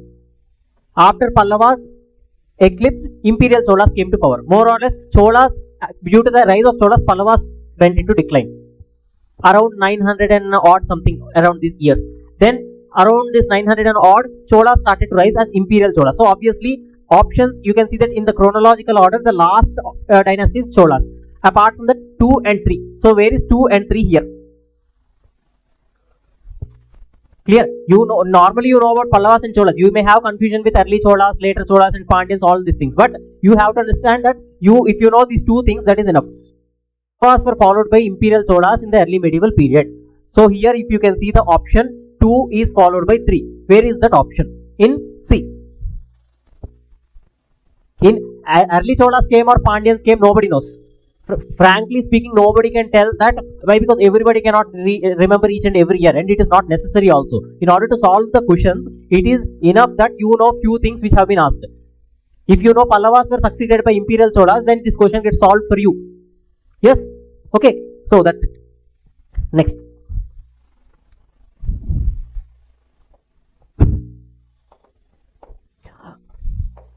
With reference to the economy of the Sangam age, consider the following statements. Inland trade was facilitated by the use of punch-marked coins.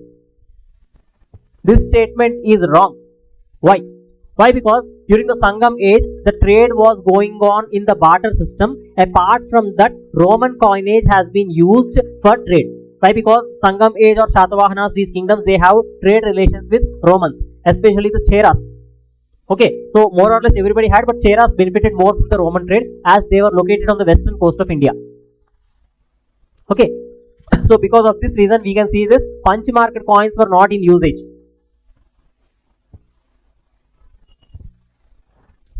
Next, and the best way to understand this is that I told you punch marked coins came into existence during Mahajanapad period, right? So Mahajanapad period started around 6th century BCE, but these kingdoms were existing at 2nd century BCE. Means in South India, punch marked coins did not make an entry.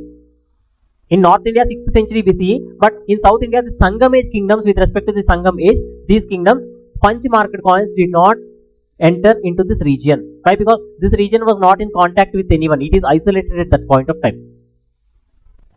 So 1 is not there here. So when 1 is not there, C is eliminated and D is eliminated and A is eliminated. The leftover option is B. So paddy cultivation was there, cattle rearing was there. Both are the major occupations for different. Why? Because in Sangam is different groups were existing. Somebody were agriculturalists, somebody were in coastal region, fishing was practiced. Depending on the terrain, occupation was there. In hilly regions, especially where agriculture is not possible, hunting was the main activity. In this manner, different activities were there. So paddy cultivation was there in fertile areas and plains. Cattle rearing was there, right? Apart from that, port of Puhar or Kaveri Patnam, especially on the eastern coast, that is in Tamil Nadu region, was an important center for overseas trade, right? So obviously 2 and 3 will be the options. Next.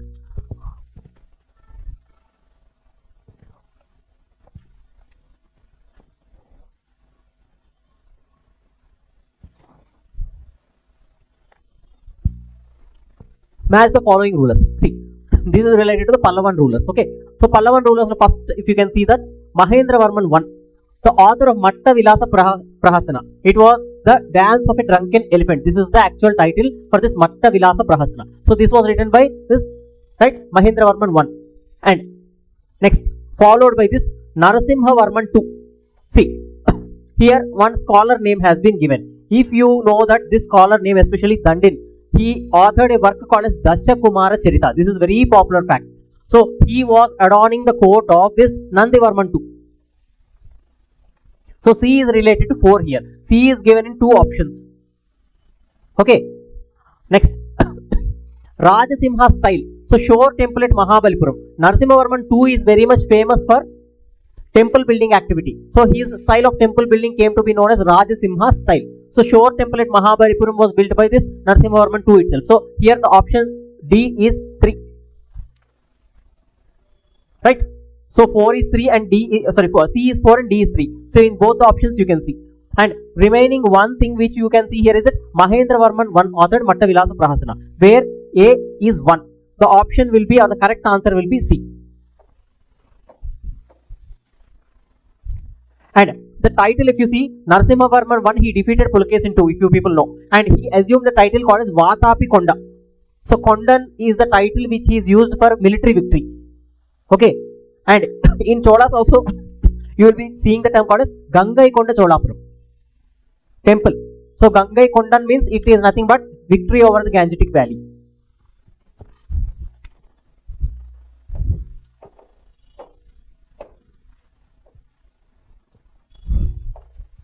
Next, with reference to the Chola administration, consider the following statements.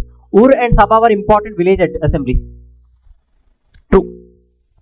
Followed by that, Kudavolai system represent the method of electing representatives. So Kudavolai system was used for, you know that earliest evidence of local self-government was under Cholas. So it was mentioned in an inscription called as Uttar Merur inscription given by a Chola ruler called as Parantaka I.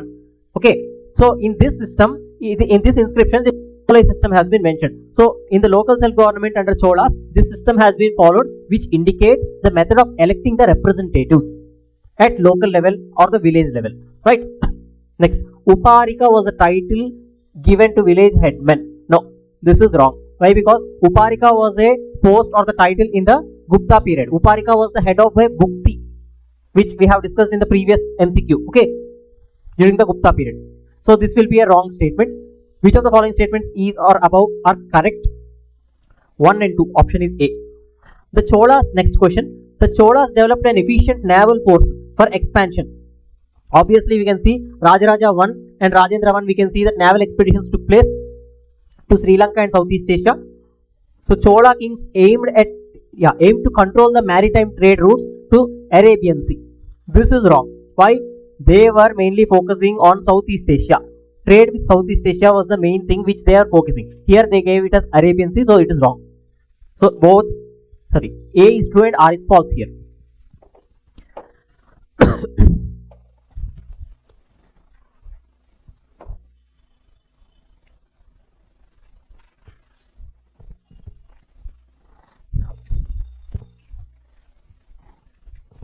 Next,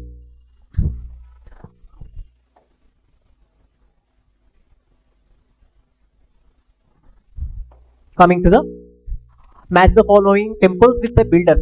Okay, this is related to the architecture part of ancient India. Brihadishwara temple at Tanjavur. So this is a very famous temple. Obviously, you people will be knowing about this. This has been in news many a times, right? So Brihadishwara temple at Tanjavur, it was built by Raja I. Yeah. Next, apart from this, Gangaikonda Cholapuram. Okay.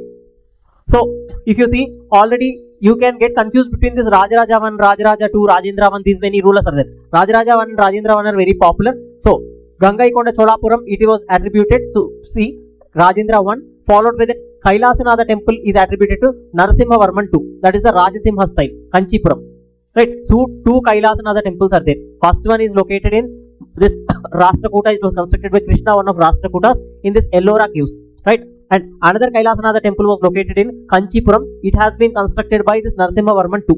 So here option is A. Sorry. Option is D. Next.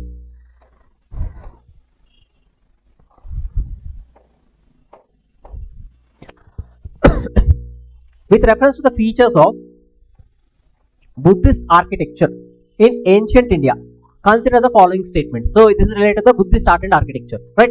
Next, a stupa was originally a simple mound containing relics of Buddha or Buddhist monks. So initially Buddha's relics were preserved in this stupa. Later on, famous Buddhist personalities who were there, their relics were also preserved in the stupa itself. Many stupas have been constructed for this purpose, right? So this is true. Next, the Haramika. So Haramika, if you can see, a semicircular dome will be there here. Above this, an enclosure is placed where relics have been there. And you can see a Chhatra or Chhatri also. 3 umbrellas are there here. So in this is called as Haramika, where relics are placed. So Haramika represents a square railing on the top of the stupa, symbolizing the abode of gods. This is true. Next, the Toranas were gateways. True. Toranas were gateways only, placed only on the eastern side of stupa. No, Toranas were, or the gateways were placed on all the 4 sides of the stupa actually. So this development of Toranas as gateways took place during the post-Mauryan period under Shunga dynasty. Later that gradually evolved in different places under Shatavahanas. So this is wrong.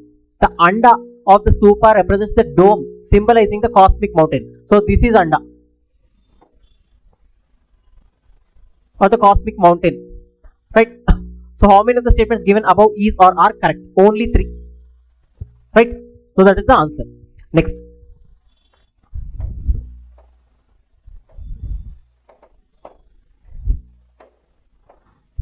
(64th question). Match the following sites with their architectural features. First one is Sanchi. See, here some things have been given: Sanchi, Barhat and Amravati. So these are the places which are famous for the stupas. Followed by that we can see Nagarjunakonda, right? So an easy way to identify this, normally if you can see the stupas, Amravati stupa, especially the Amravati school of art, if you people know, it was patronized under Shatavahanas. So this has 2 important features. You don't see any image of Buddha. Symbolical image of Buddha has been represented in the form of a stupa. Even in your old NCRT, that is the Ancient India by R.S. Sharma, the old book, the cover page is nothing but this drum of this, or the drum base of this Amravati stupa. So it is represented. The Buddha is not represented in human form. He is represented in symbolic form. He is represented with the stupa, right?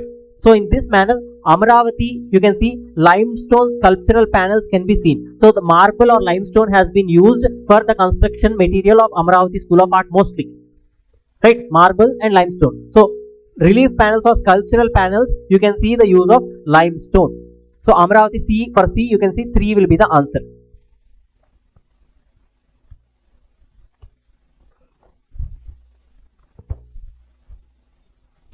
See, For C, 3 will be the answer. This is understood, right? Apart from C, if you can see here, where is C located for 3 in option D, right?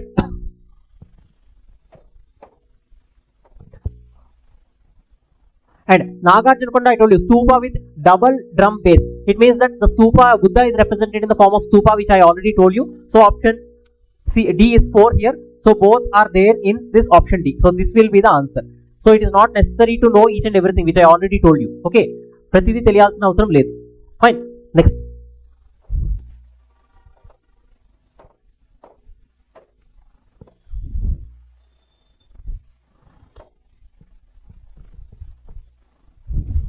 Consider the following statements.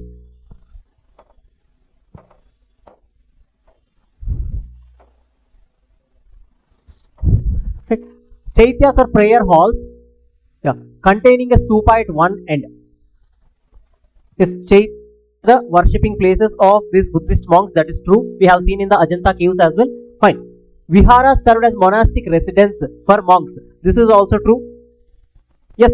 Next. Earliest rock-cut Chaityas are found at Ajanta. This is wrong. Why? Because Chaityas and Viharas expanded or developed very drastically and evolved very continuously under which dynasty? Shatavahanas. So Shatavahanas, most of these Chaityas and Viharas, this is already given in your NCERT as well. On the old NCERT, there is R.S. Sharma saying that most of these Chaityas and Viharas, they developed in the Deccan or the peninsular India, especially where mountainous regions were located. That is Western Ghats, especially, right? Maharashtra region. So in this region, we can see one place called as Bhaja caves in Maharashtra, followed by the Karle. So Karle Chaitya and Bhaja Chaitya, they were very much popular and famous. So initially, Chaitya activity or the earliest rock-cut Chaityas or Viharas for that matter, they came up earliest phase in Bhaja caves. Later, Bhaja was followed by Karle caves or Karle Chaitya, which is very famous. Ajanta caves, probably they could have come, but it was mainly during the Vakataka period, which is a Brahminical dynasty. So much patronage could not be seen. Okay. So the third statement is wrong. Stupa origin can be traced to Mauryan period.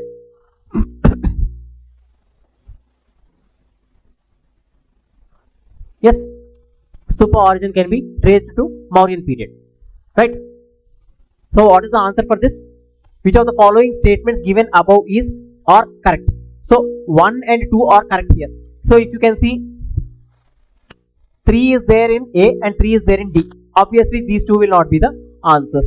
So 1 and 2 are there in option B. B will be the answer here. Clear? Fine. Next.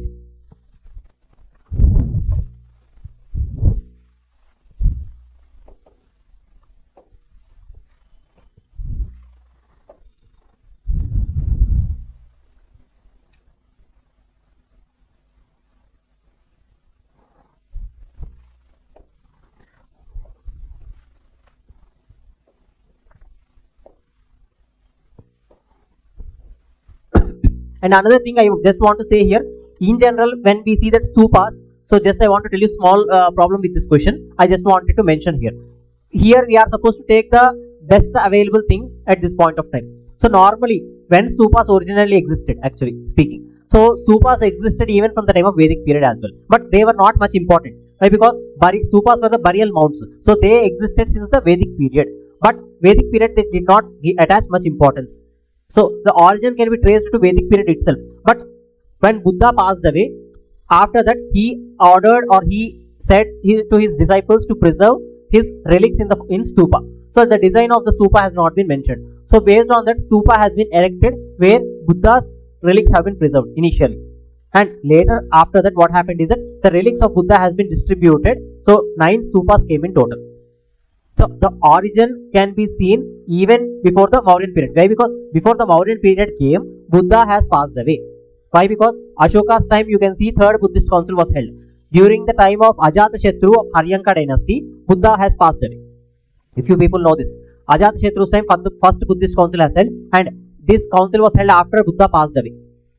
So by the time of Haryanka dynasty only, stupas came. So obviously this statement, stupa origin can be traced to Mauryan period, is not technically right. But considering the options given here, you are going for 1, 2 and 4. But please remember that origin is traced to Vedic period. It's not the Mauryan period. But based on the options given here, you are going for 1, 2 and 4. Understood? Okay, next.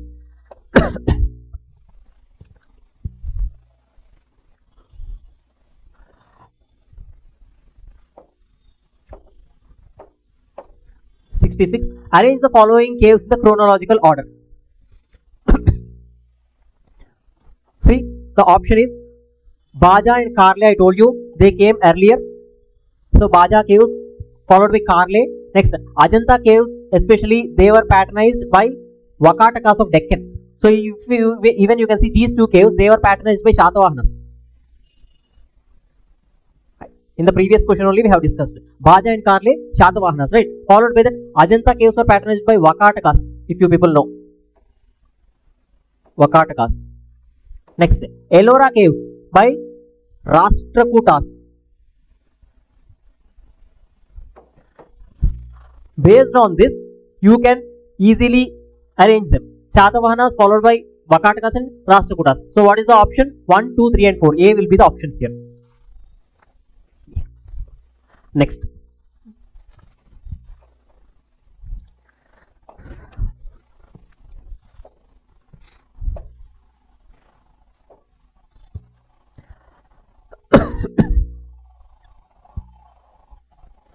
Sixty-seventh question. Match the following sculptural schools with their features. See, Greco-Roman influence and realistic drapery. So Greco-Roman influence has been found in the Gandhara School of Art. Obviously, one will be for B. Next, Mathura School of Art. I told you that symbolic vitality apart from the indigenous style means it developed indigenously without any external influence. So Mathura School of Art we can see in the A is for 2. So A is 2 and B is 1 here. And narrative reliefs, that is Jatakas been carved out in this white marble. Already we have to limestone or white marble has been used as a material for Amravati School of Art. Right?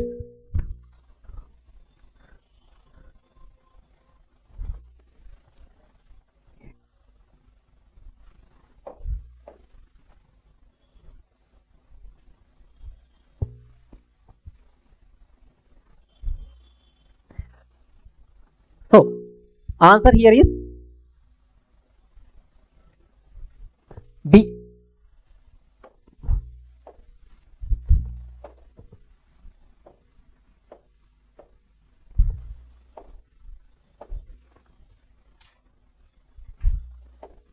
Yes, B is the answer here. Next.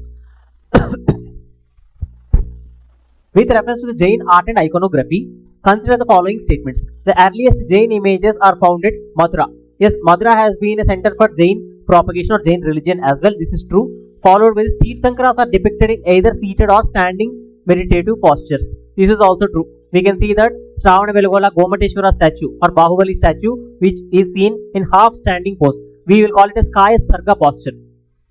Okay. Next, Shravana Belugola statue of Gomateshwara belongs to the early period. Right?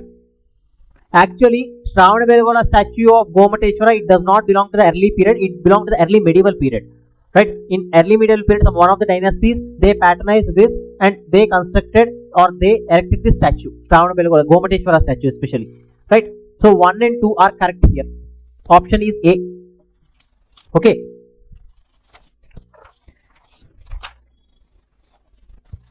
Next.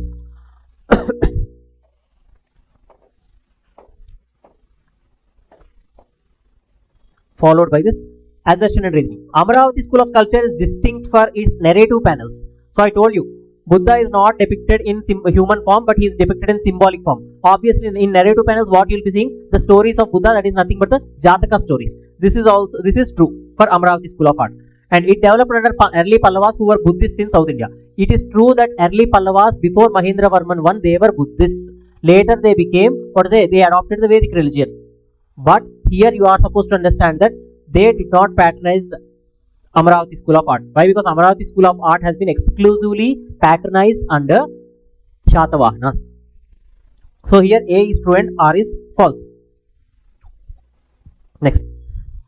With reference to Nagara and Dravida temples styles, consider the following statements. The Nagara style is characterized by curvilinear shikara. Yes, you can see curvilinear shikara in Nagar style. It is true. Next, the Dravidian style features stepped pyramid vimana. Yes, stepped pyramidal vimana has been seen in Dravidian style. Best example when you speak of Dravidian style is Brihadishwara temple of Tanjavur. You can see pyramidal vimana followed by an octagonal shikara. Right? The Vesara style evolved in eastern India as a fusion of both. Yes, Vesara style is a fusion of both Nagara and Dravida style, but it did not develop in eastern India, it developed in Deccan. Southern India is dominated by Dravidian style, northern India is dominated by Nagara style. In Deccan region of India, Deccan part of India, this style of Vesara developed. Followed by this, this statement is wrong and this statement is true. So 1 and 2 will be the right answer.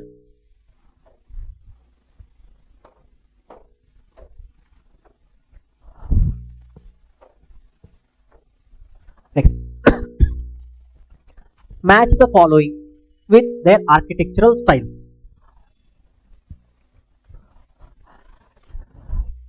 See, architectural styles. So first of all, let's see. I told you that North Indian style, Nagara style got developed, and followed by that we can see that Dravidian style got developed in South India and Vesara style got developed in Deccan part of the country. Right? These are the things which you people basically know. You can never forget these things. Okay, are the basic. Fine. If you can see here, Lingaraja temple is located in eastern India, especially in eastern India. So eastern India, all the temples, if you see, not only eastern Orissa, even if you can see in Bengal, curvilinear shikara is seen, which is a feature of Nagara style. That is true, right? So in this curvilinear shikara, or this shikara is called as, especially it has a certain kind of feature. In temple architecture, we will be categorizing the shikaras, right? Based on that, we can see that Rekha dual or Rekha Prasad shikara has been used in this Lingaraja temple. Okay, simple understanding. In temple architecture, you will be studying the types of shikaras, right? In eastern India, especially this Puri Jagannath temple, Lingaraja temple, or Sun temple at Konark, you will be seeing the Rekha Prasad shikara. Sun temple at Konark, you will be having a different kind of scenario. But in general, eastern India, curvilinear shikara is very much popular. Odisha school, especially subcategorization of Nagara school of architecture, right? In this Lingaraja temple comes to under Odisha school, right? So in that, Rekha Prasad shikara has been used. It is curvilinear or Rekha dual or Rekha Prasad. So A is 4 here. Obviously, here only one option is given with A as 4. B, yes, even if you don't know this thing, let us go through other options as well, right? Brihadishwara temple at Tanjavur, Dravidian architecture, South India, right? This you can never forget. It is not necessary to memorize this also. If as and when you see Brihadishwara temple, you will be seeing that you can conclude very safely that it is a Dravidian style of architecture. Next. Sun temple at Konark, India. What is the kind of architecture which is prevalent in North India? Nagara style. Okay. And eye hole. So geographical identification of places on the map of India is very much important for people who are preparing for UPSC in terms of history. Why? Because if you can see Konark, you should be able to identify where is Konark, Northern India. So what kind of architecture? Nagara style. Right? Apart from this, another Tanjavur is South India, you people will be knowing. Apart from this, if you see this place, Aihole,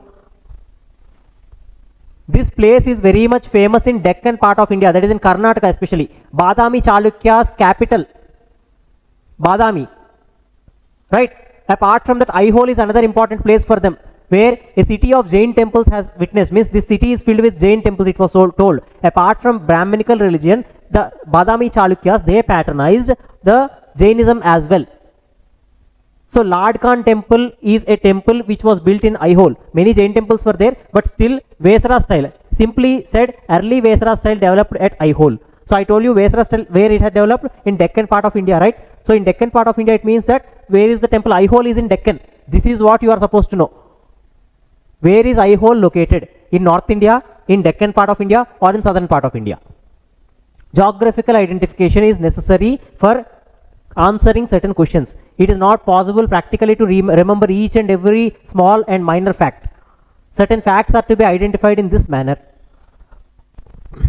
Next, arrange the following temple developments in the chronological order. Okay, see, first and the foremost thing for this question, Gupta temples came first, this you people will be knowing, right?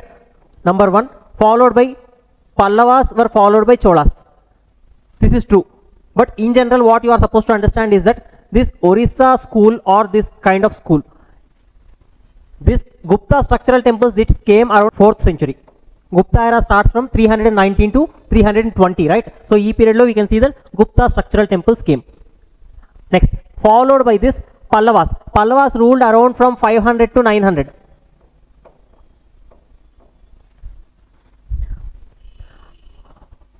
Followed by that, we can see after Pallavas around from 1000 onwards, Chola Dravidian temples.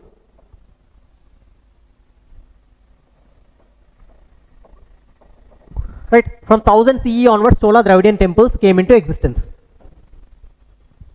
So here 1, 2, followed by in between Orissa Reka Prasad style of temples. So Orissa school of temples, this Puri Jagannath, Lingaraja temple, these have been constructed before the coming of Cholas. So the temple, what you say, construction has been already been done. So after this, Cholas came actually.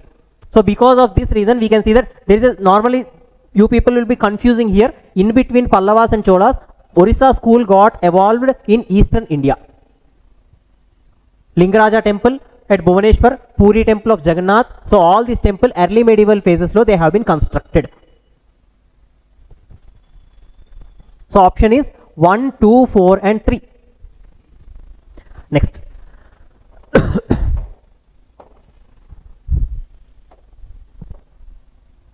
'73.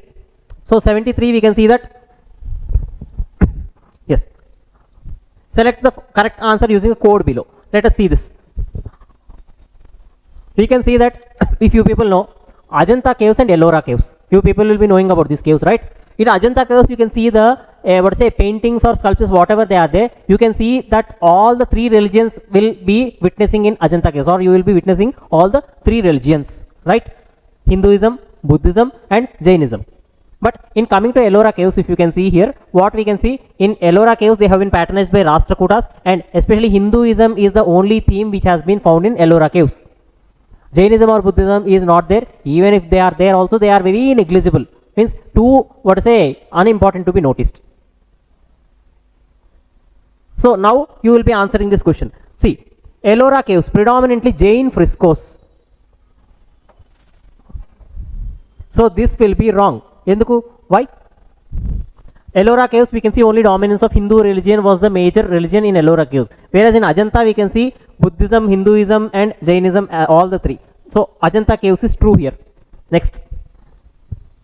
Bagh caves. So in general, you people will be not knowing this. So let us leave this thing for the time being. Next we will be going through this Sittanavasal cave. So Sittanavasal, obviously the name itself, it is suggesting that it is in South India. Especially it is resembling a Tamil name. And Jainism and Buddhism also entered into Tamil, Tamil land, if you people know, right? So some cave paintings, just like Ajanta caves, they came up in the Tamil region as well. So one such cave where Jain religion paintings have been witnessed is that Sittanavasal cave in Tamil Nadu. So this is true. This you people will be reading in your art and culture. Okay. So when you know these 3 things, Ajanta caves, Buddhist Jataka themes, Ellora caves, Jains is not there. Followed by that, Sittanavasal caves, Jain paintings are there. Obviously the answer, the question is solved. So here 1, 2 and 4. Option is A. Yes, next.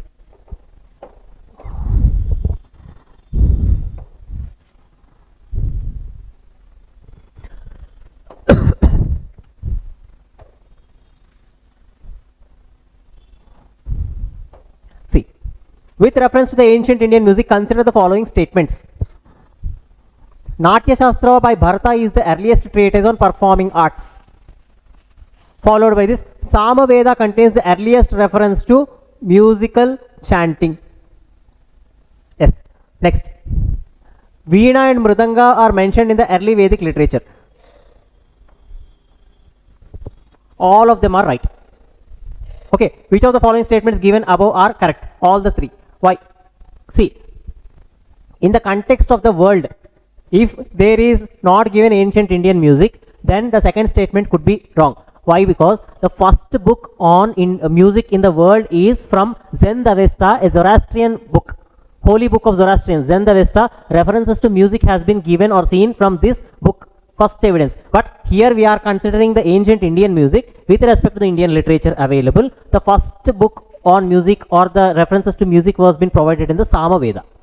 Obviously, statement 2 is correct in this context. So already all the three options are right. And Veena and Mridanga, this is somewhat doubtful. Why? Because see, the temple architecture or fine arts or whatever the arts which have developed over a period of time, the source of all these arts is the Vedic literature itself. The methodology or the science of temple building has also been mentioned in the Vedas. And apart from that, Vedic chanting of mantras in a particular rhythm or a frequency, it is related to the music. Slowly, based on these, the musical instruments, how the musical instruments are to be made, and all these aspects have been dealt in Vedas very detailedly.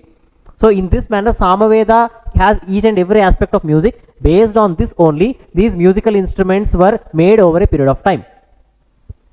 And Veena and Mridanga, if you see, they are local to our country or regional. In fact, Veena is mainly related to South India or Carnatic music, and Mridangam as well, for that matter. Next.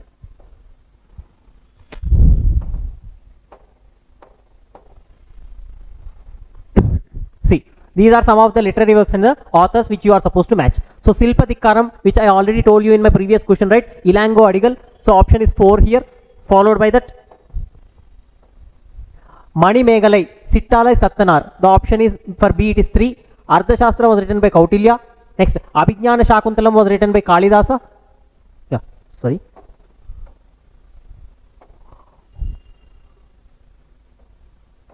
Option is C. Yes, next. Consider the following statements regarding the Sangam literature. It is composed in Tamil and reflects the life of early Dravidian people. True. Obviously, the Dravidian society has been portrayed in the Sangam literature. Right? Ettu Togai and Pattu Pattu are two main anthologies. Means Ettu Togai means 8 major works and 10 minor works. Ettu means 8. Pattu means 10. This is in Tamil actually. Fine. Next. After this, it contains reference to Yavanas and trade with Roman Empire. Okay. So, Yavanas means the foreigners and the trade with Roman Empire. Obviously, Sangam age is having trade with Roman Empire, right? So, these things are mentioned in this. Obviously, the answer will be C. Next.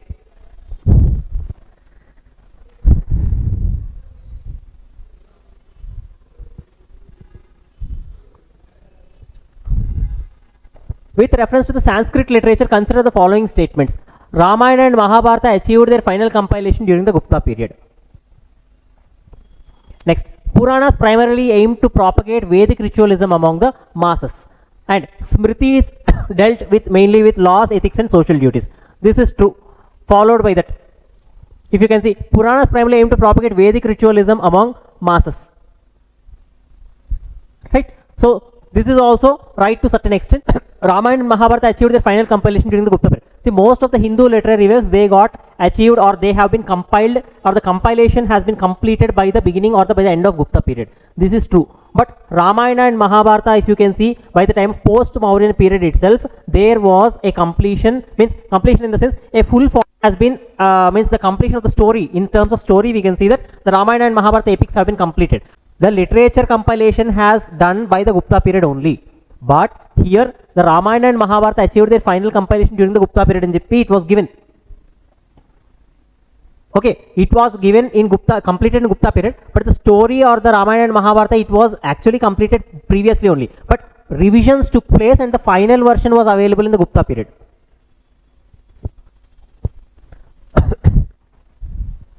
So, option, actually it is given as 2 and 3 in the explanation, but it is not actually 2 and 3. Okay, 1, 2 and 3. Why? Because the final version of written version of Ramayana and Mahabharata, they were finalized by the time of Gupta period. By the time of Gupta period only. By the beginning of Gupta period, we can say. Next.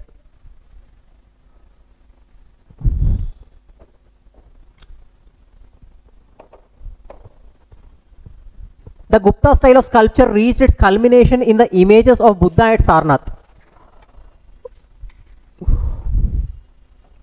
This is true.